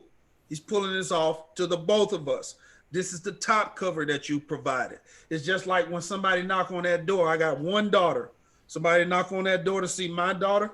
You actually think they coming in here to see her without going through me? No, he's gonna have to go through me in order to be able to even have a conversation with her. It's called top cover. But here's what I want you to understand. We're gonna play this role, and I'm gonna show you. So Johnny says, hey, I want to take Kathy. Now you're not going to take both of them. We're not doing this, but I'm using two ladies just to show you. You only get a chance to pick one. All right, so here's what you're doing. You are in the choosing phase. So let's just say I'm working with Johnny, because I do. I'm working with Johnny, but I'm also working with you. So Johnny is getting coached on his responsibility as a male. You're getting coached as in your responsibilities as a female. But this particular questioning is what women should be asking men. So what you should be asking Johnny, and Johnny should be able to answer. So Johnny and I, we deal in sessions, just you and I. This is real talk, right? And I'm constantly talking to him about his presentation, the information he should be able to answer. So we having that kind of conversation regularly. All right. So now I'm talking to you at the same time. So I'm going to give you some of the things that you should be asking Johnny. So if Johnny says, hey, sir, I want to be able to take Kathy out to dinner, and I want to be able to have some conversation with her. Okay, sir, listen, you can go out to dinner. I don't have a problem with that. Enjoy yourself while you're out there. But you got a 2-hour limit for you and her to be together at this restaurant. You're not driving somewhere to park. You're not going back to her place. She's not coming back to your place. We're not doing none of that. What you're doing is you're going to take this 2-hour time to spend together in conversation so that you can, so she can ask the questions of you that she needs to ask, and you better be prepared to answer it, right? So that's the coaching. Sure. All right, ladies, y'all ready? We ready? All right, here's the kinds of questions that you should be asking Johnny during a 2-hour time over dinner. First question, what are your expectations of a relationship? What are your expectations of roles in a relationship?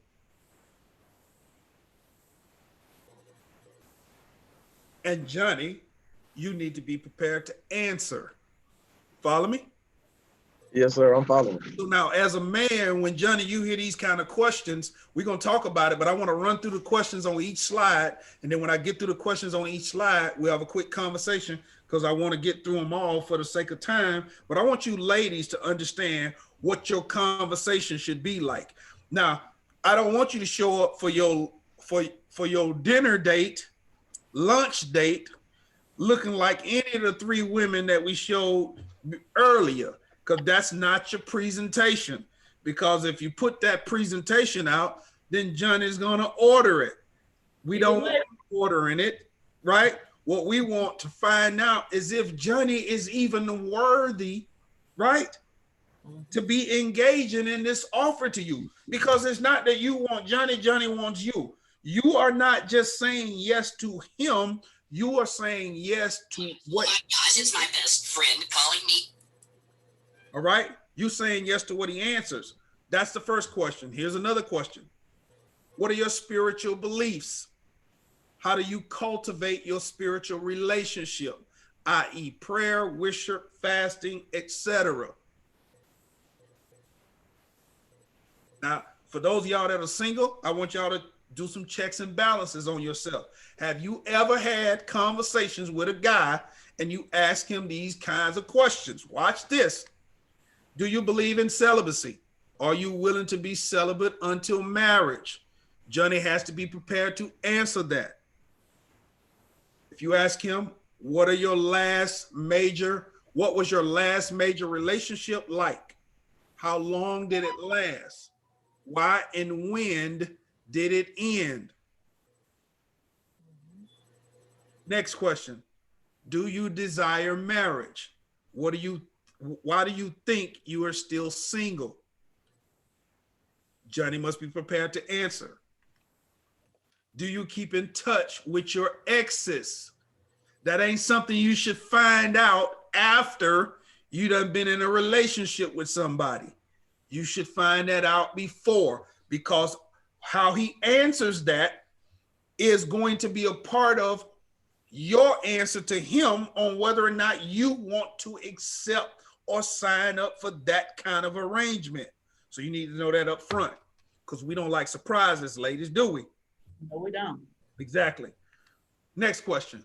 What secrets do you keep? Do you trust me to keep them too? Next question. What are your most prized possessions? Would you trust them in my care? Have you been involved in an abusive relationship?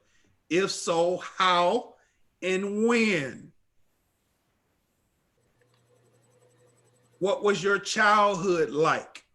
With this conversation, gingerly ask about abuse or molestation. Ladies, y'all hear me, right? Absolutely. Okay. Yeah, we got you. Now, Johnny, I want you to tell me the impression that you get from a woman over dinner that asks you these kinds of questions.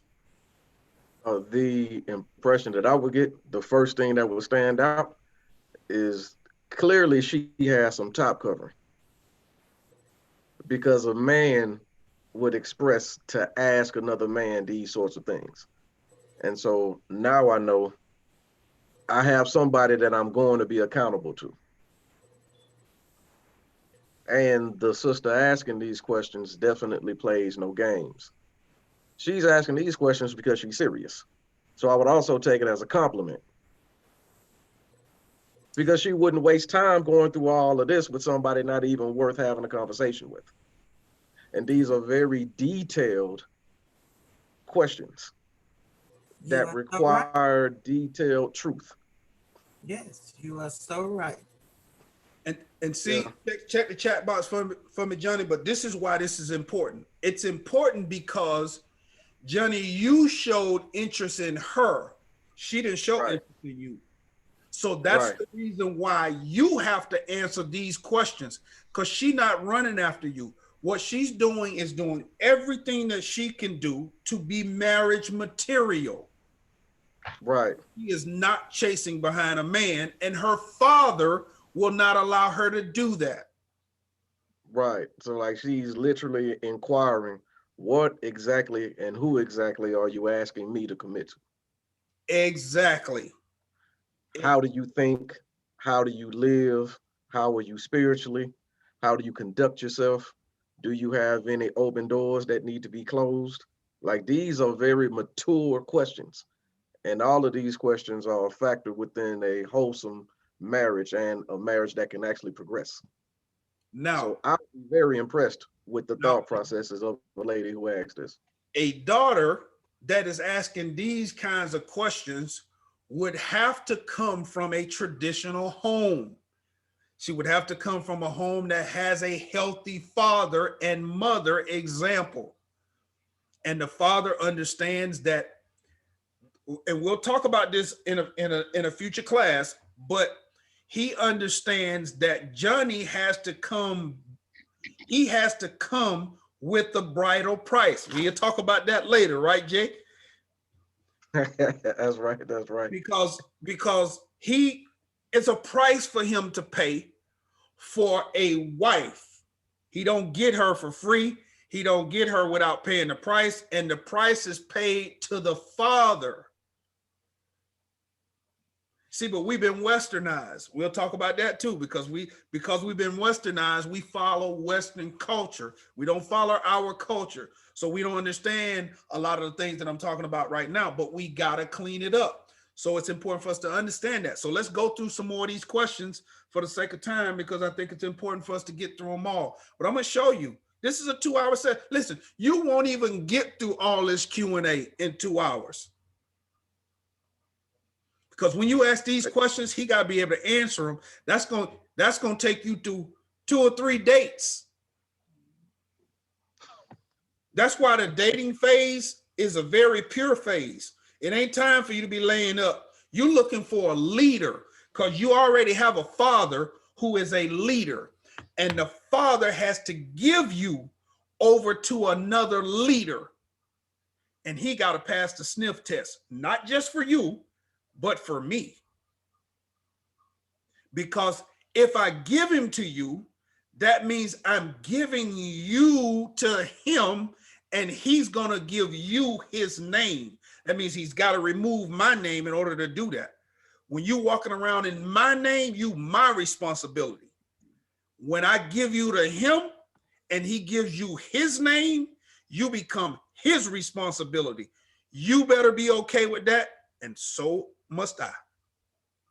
Miss Red says, a man to lead you, not need you. Exactly. Is everybody following me? All right, so let's go through some more line of questioning, ladies. Because those of you that are still single, I hope you're writing or taking snapshots, because you need to be asking the right kind of questions when you dating, none of which leads you to the bedroom. Everybody follow me? Yes, sir. Yes, All sir. right, so let's go to the next page, because we finna do some speed round, but I want y'all to hear these questions that I would think that a woman that's being taught by me would say, these are the type of things that I want to know about Johnny. What is your relationship like with your mother and father? What is your relationship like with your family? Because when you say yes to his offer, you become a part of that family. You better be careful what you say yes to. You might want to let some people keep it moving. Another question. Do you have children outside of marriage? If so, what is your relationship with your children and their mother? Do you want to sign up for it? Next question. Do you want children? How do you feel about disciplining children? What roles and responsibility do you see each parent playing in a child's life? Next question. How do you perceive the roles of a husband and wife? What are your expectations of each of these roles? What role do you see your parents, siblings, and extended family playing in your relationships? How do you handle disagreement and disappointments?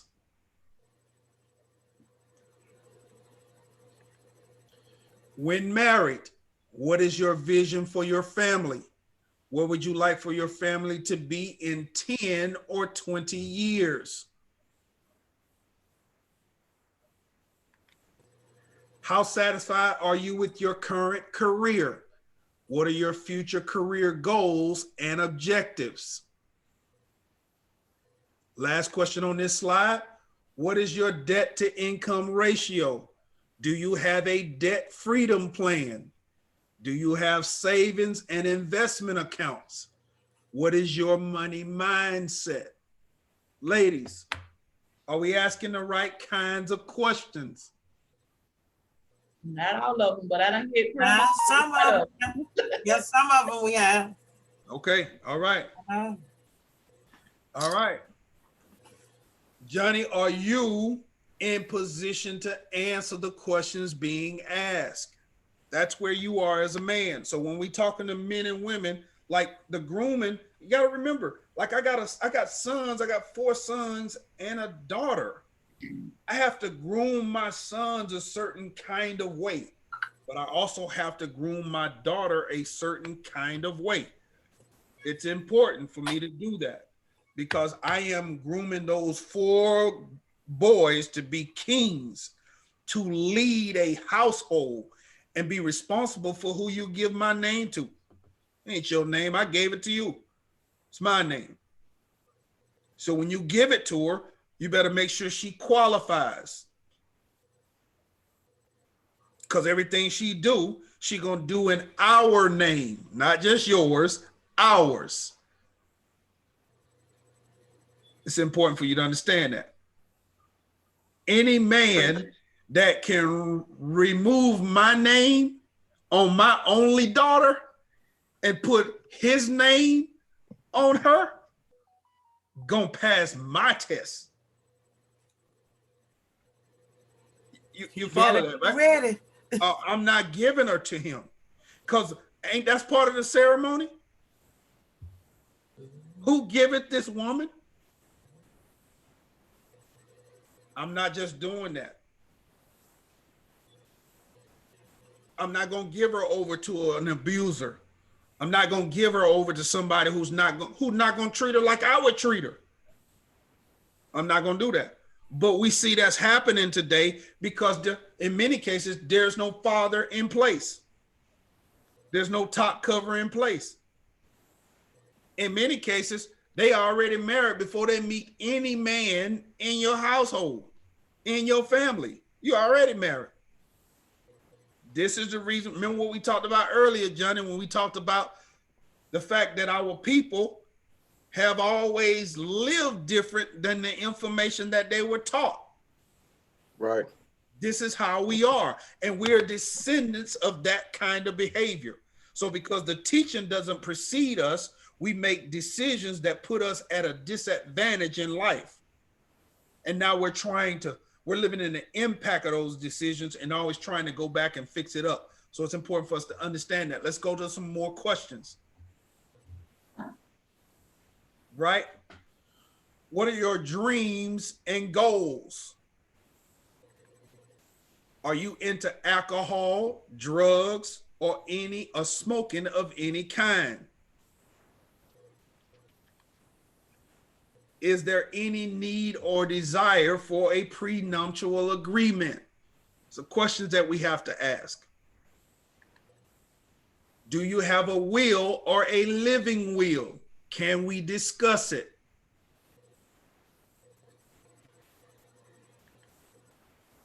What annoys you the most about me or women? What do you enjoy the most about me or women? So it depends upon how long you are in the relationship, in the dating phase, that you can ask these questions. So if you're more toward the beginning, then you generalize it. What annoys you most about women? What do you enjoy the most about women? If you're kind of further along in the process, then you can internalize it. What annoys you the most about me? Because that person has had some time to interact with you. All right. So that's important. What do you desire the future of our relationship to be? Do you have any addictions I need to be aware of? If you could go anywhere in the world, where would you go and why? What are you looking for in a woman? And again, it just depends on where you are in the dating phase. If I'm more toward the beginning or more toward the middle or the end, I kind of understand how to cater my questions, right? Are you a morning person, a night owl, both or neither? The things that you need to know about his behavior patterns, his sleep patterns. What is he like, right? How do you have fun? We need to know what that is about. How his hobbies and things are like that. What is the last book you read and why? Okay. What are your views of education? So you need to see, because education, not only for him, for you, and for children if they're involved. So it's important for you to understand how he views education, right? What are your best qualities? Last question for this slide. What is your standard regarding friends of the opposite sex?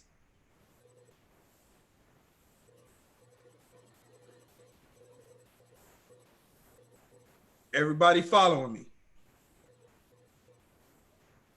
Yes, sir. I'm tracking. All right. Now, Johnny, you done went on like 8 or 9 different dates and you ain't seen her place and she ain't seen yours. You got a bunch of questions you got to answer. So you having a lot of good quality conversations, right? And you coming back, man, and because you getting an impression of her and she getting an impression of you. But Johnny, there's some questions you need to be asking her too. But we talking to ladies tonight. So we were talking, Right. to me, I will be catering the questions to you, but tonight is ladies. So we talking to the ladies. You on the hot seat. You got to answer, right? So here's a couple more questions. What are your thoughts of porn, toys, and the sex industry in general? Sometimes the best way to help you out is to call you out. I need to know that now. I don't need to catch you downstairs late at night, then you trying to explain. We not doing that. I need to know this up front, right? Define privacy in a relationship. Give examples of what you consider to be private. You know how some people talk about my phone is private, my this is private. I don't want to sign up for nothing like that. If you presenting that to me, I'm not interested. I can say that up front. So guess what? Now I know. So your offer is either going to be accepted or denied. It's not just about you and how good you look and how fine I think you are.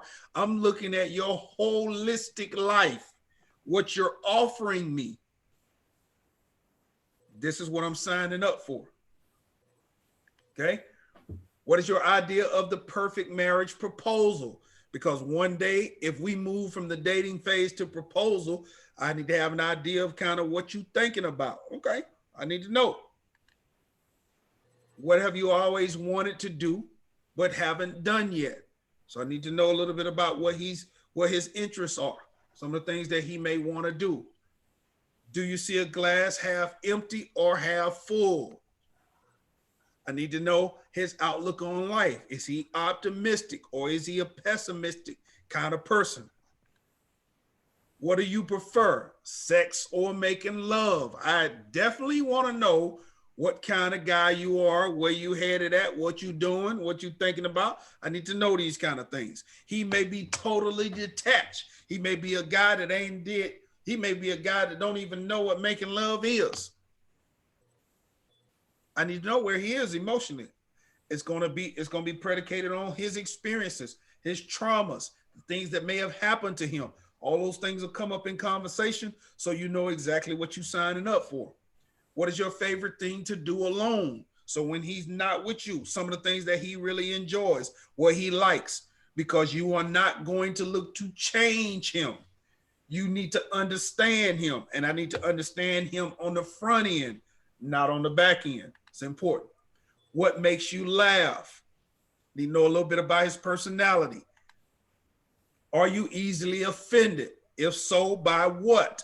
Because I need to understand how to be able to manage this relationship with him, my ability to communicate with him. I need to understand that. Where's your favorite place to spend time? So I know if he wants to steal away, these are some of the things that he looks to do and some of the places he likes to go. If he likes to go out to the beach and park and pray and talk to the Lord or do whatever he likes to do, then that's not a surprise to me. I have that information up front so I can sign off on it. Or I can say, you know what, it's been real, I enjoyed it, but I'll wait for the next offer. Okay. What is your favorite season and why? Need to know that, because when we planning and we trying to do things, if I understand that he's a summer guy, I'm gonna pack the summer with plans. If he loves winter activities, then I'm gonna pack the family's plans with winter activities. This information you need to know up front. If you could be any animal, what would you be and why? This would speak to his instincts. So it's important for you to see, y'all don't think about stuff like this. You need to know that kind of stuff. What is his instincts like? How does he see himself from an animalistic perspective? And why? You had $1 million. What would you do with it? You learn a lot about a man's intent. When he has finances, when he has money. If I had a lot of money, I'd blow a couple thousand at the strip club. Okay, I'll probably wait for the next offer. You follow me? Right? You want to know how frivolous this guy is. I want to know. If you had $1 million, Johnny Washington, what would you do? I want to know if he is into giving. What kind of charity would he be in? See, I need to know what kind of man I'm saying yes to. What is his plans? Because I want to help him be a millionaire, but I need to know where our money is going to go. Important. You're stranded on an island. What 3 things do you wish you had? All right. So that's going to let you know when he get in desperation, in times of desperate times, the kind of decisions he going to make, the things that he need to support him in a crisis. I need to know how his critical thinking is, right? You need to cancel your weekend plans because of rain. So what do you do instead, right? That'll tell me a lot about his adaptability, the way that he makes adjustments, right? I'll learn a little bit about him, how he handles situations and things of that nature. Am I doing good? Absolutely. Yeah. All right, let's keep going because I want to get through all of this and then we'll do Q&A and talk time through the rest of it. All right, all right, here we go. You are driving and get lost. What do you do and how do you handle it? Important to understand that because that's going to let you know how submissive he is. At what point do you decide that you need help? Are you that's the kind of guy that's just going to keep driving us around and won't submit to the fact that you need somebody else to help you get from point A to point B? Right? I'm looking at this guy and how he answers. Do you have any pet peeves? And what are they? You need to know that. Your house is on fire. What do you grab as you run out? Now, if his house is on fire and he grabs something, it's going to, one, let you know where his priorities are, let you know how prepared he is for the fire. Because if he's running out and he can grab it, that means he's prepared. He has an action plan. If things happen, he knows exactly where it is. If he says, I'm going to run and grab the safe, then you know that all of the things that are most important to you and the family and how you go forward is in that safe. If you don't answer it like that, then guess what? Now you can start questioning how prepared he is for the crisis. Do you have previous issues with trust that may potentially affect our relationship? If so, what steps are you taking to heal? Important. Because those trust issues may not have anything to do with you, but they are present. You need to know what he's doing to heal because you don't want a broken man. Does everybody understand? Yes. What is your religious affiliation? You need to know that. You don't need to find out one day when you come in the bedroom and he's sitting in a circle with some bones and stuff. And you trying to figure out what in the world are you doing? Exactly. I need to know that up front. Right? What political party do you belong to? You need to know that because those are going to be some intense conversations every 4 years. Right? What is your definition of submission? You need to know how he thinks and who he's submitted to. It's important to understand that. Men understand submission because of who they are submitted to. Healthy men understand that. So he should be able to tell you who's mentoring him, who he's following, who he's submitted to. He should be able to tell you that. What tools do you use in disciplining children? Something you need to ask. How would you describe your personality type? So you need to know how much work he's put into understanding alpha and beta, and you're going to understand like how this shaping and process has been for him. How much does he know about it? How engaged is he in that process? Who are you mentoring? And also, who's mentoring you? How important is mental and emotional health and well-being? Important for you to know that. Where do you find inspiration? He should be able to tell you that. Because there are times in the relationship, he's going to need it and you're going to need it.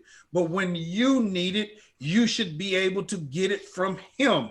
And he should have a healthy supply of it because of who he's getting it from. Am I making sense, Johnny? Sir, absolutely. All right. Do you have entrepreneurial aspirations? It's a question that you should be asking him. Does he always expect to trade time and effort for income and be somebody's employee? Or does he have a desire to be his own boss at some point and never has to work for someone else so that you have more personal freedom and time freedom? Questions that you should be asking. Next, let's move on. In what area of your life do you need the most support from me? In what area of your life do you need the most support from me? It's a question that you should be asking. Are you willing to seek professional help if our relationship hits a rough patch? Everybody see where I'm going, right? All right. What are your thoughts regarding responsibility, delegation, and duty in a marriage? How do you communicate during stressful, frustrating, or difficult times? Do you have sexual needs or desires that you believe must be met in a marriage? If so, what? Ladies, we don't need no surprises. I need the information up front before I sign on the dotted line. Let me make sure. All right, got the information. What is your ideal retirement age? And what is your ideal retirement age for me? Are there any significant things you believe you did not receive from your parents? That's going to affect what kind of man he is, how needy he is, or how prepared he is to leave and cleave, like the principle teaches. How do you keep the fire burning in your relationship? It's important because you got to keep a fresh fire going. What kind of logs are he gathering? You follow me? What did you learn from prior relationship experiences that will lead to success in your next one?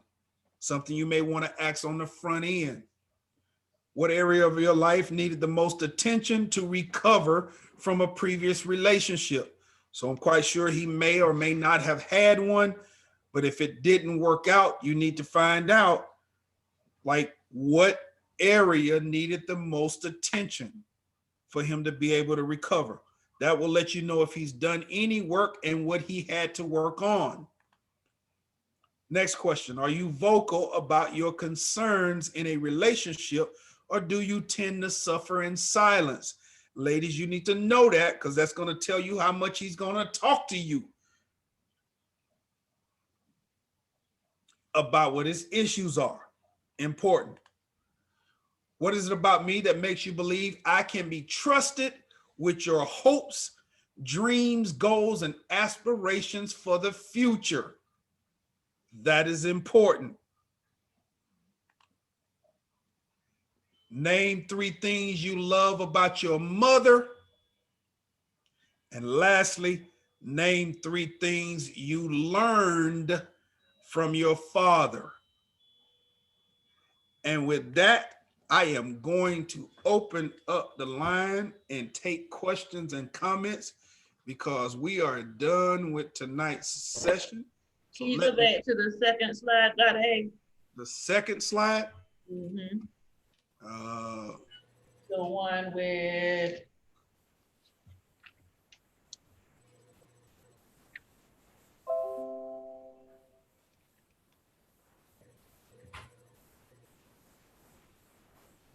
one after when married, what is your vision for your family? The one after that one.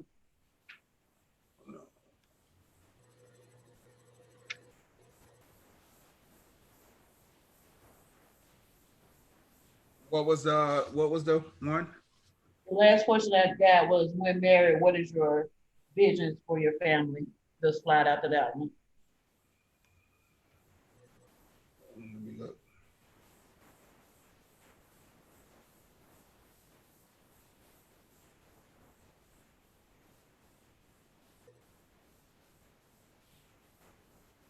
I'm looking for it right now. I'm just trying to.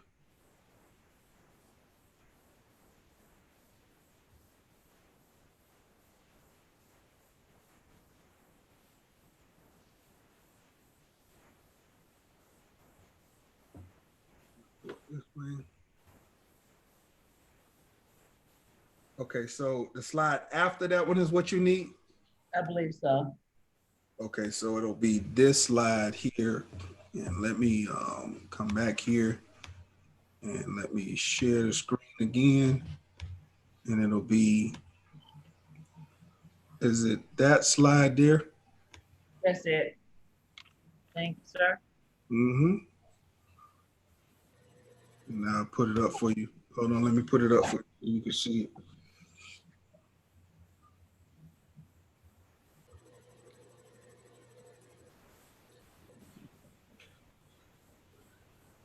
Thank you. Mm-hmm.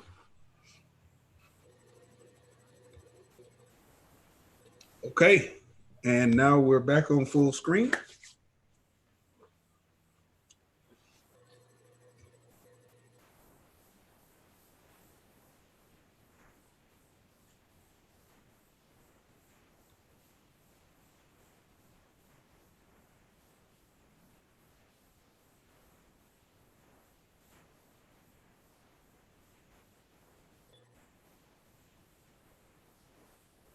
Were you trying to show on a slide, sir? No, sir. Oh, no, I just needed, Okay. oh, No, I done showed it. I done showed the slide. Now I'm here for any questions, any comments, because we're done with tonight's session. It's 10, so I don't want to hold everybody. But I just want to make sure that we understand. And listen, we just beginning. For those of you that work with me, you understand we got a ton of things to talk about. Trust me, man. We make life a lot more difficult than what it needs to be, but it's in large part because we don't have the teaching, we don't have the information, we don't have a constant flow of good information. And so because we don't have that information there, it's hard for us to be able to know what we should be doing and what we should not be doing. All right. And so in order for us to be able to get from where we are to a place where we really want to be, we have to make the necessary adjustments. Right. When we talk about personal, I hear people talk about this so loosely. They talk about personal growth and development. They talk about professional growth and development. Let me tell you something. You can make as much money as you want to make. You can get as many promotions you want to make on your job and all this other stuff. But if you don't have your personal life intact, you aren't hitting on anything. Nothing. Just gonna be honest with you. Like if you want more, you have to work hard to become a person of value. That's what you have to do. Because it's easy to get all this other stuff that we see going on in society, right? But to be a person of value is important. And that's why I tell a woman, if you don't have top cover, you need to find a man that can lead you and not someone to lay with. Does not matter about, you got to find some guy that you know, that you love and you respect enough to say, that guy is going to be my umbrella and I'm going to get underneath it and I'm going to follow what he's teaching so that I can have a man like that. That's what I want. I want someone who has the principles like that. I don't want him. I want someone like that. I want someone talking like that, walking like that, acting like that. That is what I want. And so if you want that, you've got to find that example. And then you got to listen and you got to move accordingly because it's important. All this other stuff we see is trash. That's what we see. That's why the results are what they are. The proof is really in the pudding. It's real simple. You can't want something and not be prepared to handle that which you want. I mean, there's some people I would never listen. There's some people I would never even talk to, let alone, I mean, come on, man. Do you actually think I would even engage in conversation with you? No, I won't. It's not that I feel like I'm better than you. No, I know I'm better. It ain't got nothing to do with me thinking. Oh, I know it. And it ain't because of anything other than I got principles that I'm lockstep with that you're not. And it ain't easy for me to do it. It's very difficult. But this is about me. It's not about you. So when I tell a person that, oh, no, I'm not interested in you at all. Listen, I don't even want to be friends with you. Like, that ain't about you. So don't take it that way. That's not an insult. That ain't about you. That's about me. You understand what I'm saying? I just had a good joke I was gonna say. See, people quick to get offended when you tell them the truth. But my choices, I understand that my destiny is entrusted to my own choices. It ain't got nothing to do with you. It's about me. When I drop a friend, ain't about them. It's about me. If I don't want to be around negativity, I would drop you. And it's not because you're negative. It's because I don't want to be around negativity. You see how I did that? I didn't make it about you.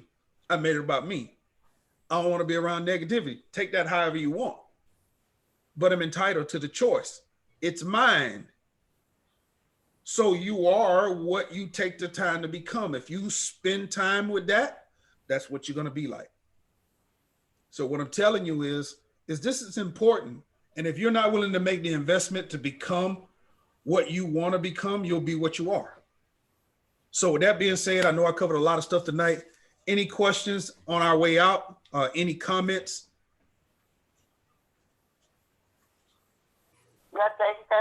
Yes. To you and my friend Johnny, I've really thoroughly enjoyed this tonight. The lesson that I've heard tonight in its entirety, it makes you really don't have nothing to say but take it in. It was like a full course meal where you could get all you could eat and then some. And it's like information, some I've heard and some I haven't heard, even as long as I've lived, that I haven't even applied at times to my own life, that now I endeavor to seek to do that. So my eyes have been open to a lot of things. It's been very enlightening, and I've thoroughly enjoyed it and being in the company of everybody that's present there tonight. So thank you so much to what you gave us tonight. Yes, ma'am. I love you. And I just want to say that I do apologize when I'm not able to be on screen with you guys, but it's been a run of a day. This young lady has been missing for 4 days. We just found that young lady today. I'm still dealing with their family from her leaving the hospital and people calling. And not to be rude to my brother's show, I try to stay on the outside in case I need to deal with that family and other things. But he's an awesome guy. And he doesn't need me when he get you guys. But I do want y'all to know that I love y'all for participating and just for everything that y'all do to stand behind my brand. But getting that baby home today, I'm wore out and I'm grateful to God for that. So whenever y'all don't see me, you just need to see him. Well, everyone, I want to thank you guys once again just for being with us. Mindset Reset is so very important for those of you, we do it in a group setting. We do it in a private setting. I've worked with a lot of people one-on-one about your personal, intimate issues or whatever the case may be. So I'm always available for that. But we need more of this, especially we really need more of this kind of information, this kind of teaching to be able to clean up not only our lives, but we got children, man. We got people who are now grown making decisions. And sometimes we realize that, man, I'm not a bad parent, man, but I didn't know everything. Like there's a lot I didn't know. I can only teach that I know and duplicate that which I am. So I got to do some work. And I wish I would have known this earlier. But like I said before last week, I said, don't be concerned with not knowing, be concerned with not knowing. I can't worry about what I didn't know before I had this opportunity. I got to be concerned with what I know from this point forward.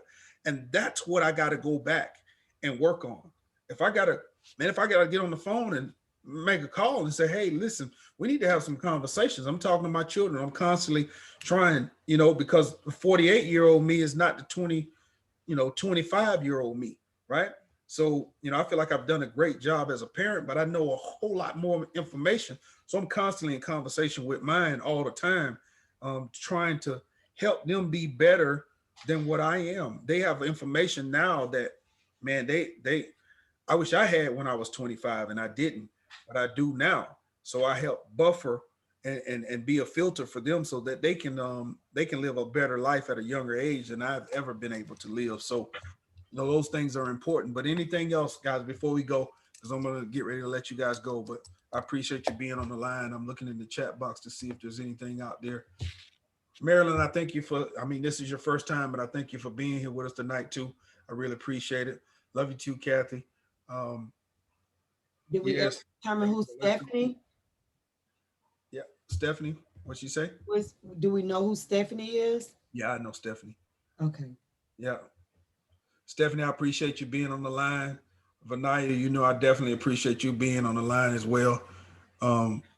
Listen, man, we got to clean it up. If ladies that need, if you know ladies as well as men that need it, let's get together. We'll get together the next time. What, in March, right, Ivy? Yeah. And you guys advertise for me, please. If you can tell people, family members, friends at work, men and women, they can just give us the cash app. The next day for the next meeting is. While you looking for that, Ivy, I want to send. I don't even know what to say about you. Are so awesome. What you did today. Don't you cry, because I've been crying all day, Martin. I've been crying all day, baby. Don't you cry, because I've had a long day, and don't you cry, because I have. You're awesome, Ivy. My friend, you are awesome. Thank you. I do. But it's God. It's God. When something happens of this magnitude, just when that person called me and that baby said, I said, Deja, is this you? And she said, yes, ma'am. It did something to me.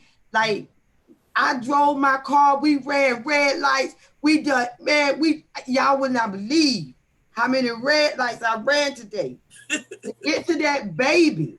Out in the name of Jesus, every red light.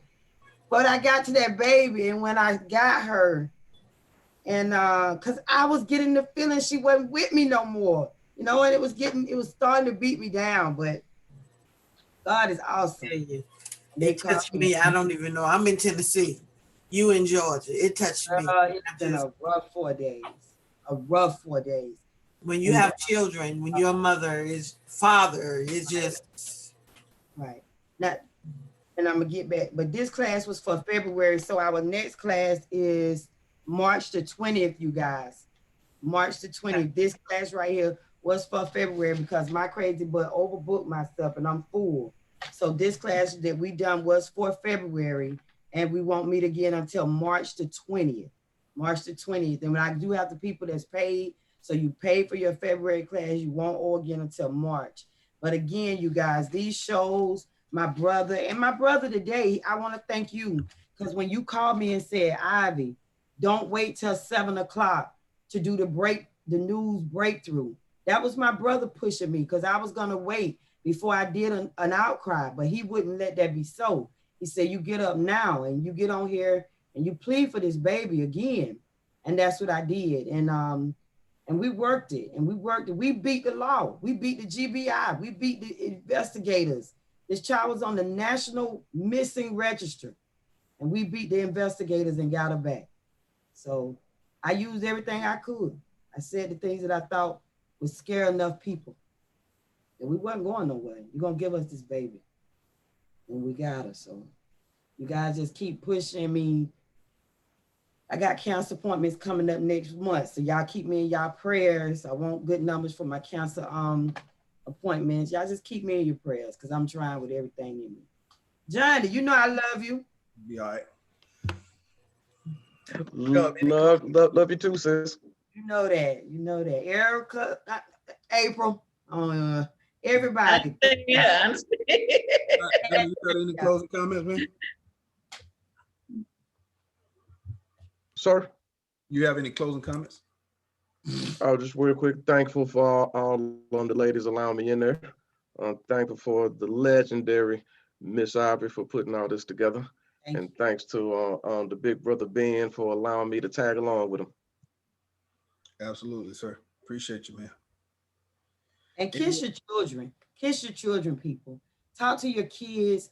You got to understand this tight mothership that we did, that we came up with. We can't do these kids like that. They will run away. They will do other stuff. Talk to your kids on a different level. It's not old school that's going to pull you through with this generation. They got to be able to come to you. If they can't, they'll do things. So get your kids, talk to them, make them talk to you. Loosen up that rein a little bit and hear your children. Because you don't want to go through what we just went through. You do not, I'm telling you.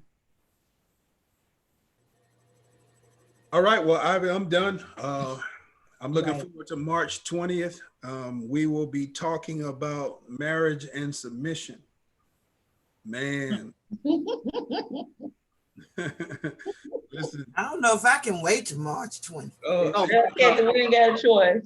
I'm overbooked, Kathy. I'm overbooked. I don't know why Abby gonna decide she want to overbook. No, we need to be I'm booked so much I can't even see my own wig sitting up. It's right here. Scheduler, she messed it all up. But Man, listen, that's what we'll be talking about. I'm telling you, it will help both sides, men and women. So if we can pack it out with as many men and women as possible, it'll be great. Try to get us some men.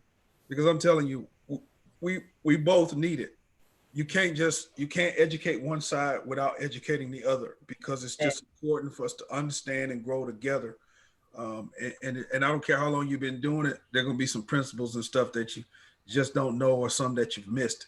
So it's important to get a healthy dose of this information. Yes. I got one more thing. I'm pushing together now a drive for my daughter, Miss Erica Bless Hannah. That's Eric's daughter. There was a grave injustice done to that family today through the police department. And that is what's on my screen now, Aaron. I'm asking for everybody to share it. I will have Dallas Schoolfield on tomorrow night. We want to do a petition to get that cop removed. You can see the full video. You can see what happened. Post that video on your pages. We're calling for that officer to be called down before anything happened. And we have a Black Lives Movement of somebody being deceased. That officer is reckless, and we need him removed. So if you see that on my page, please support it. Tune in tomorrow night at 5. We're making an emergency breakthrough for a cry for that community. That officer is out. He's acting out of conduct. Okay. Ivy, that's all I got. I love you. See you all later. Love everybody. Bye. We recorded it. So do I just hit end, record? Yeah, yep. Am I the host now again? No, I'm the host right now. Let me make you. Can you end record then? Hold on. Let me see. Yeah, I can. Hold on.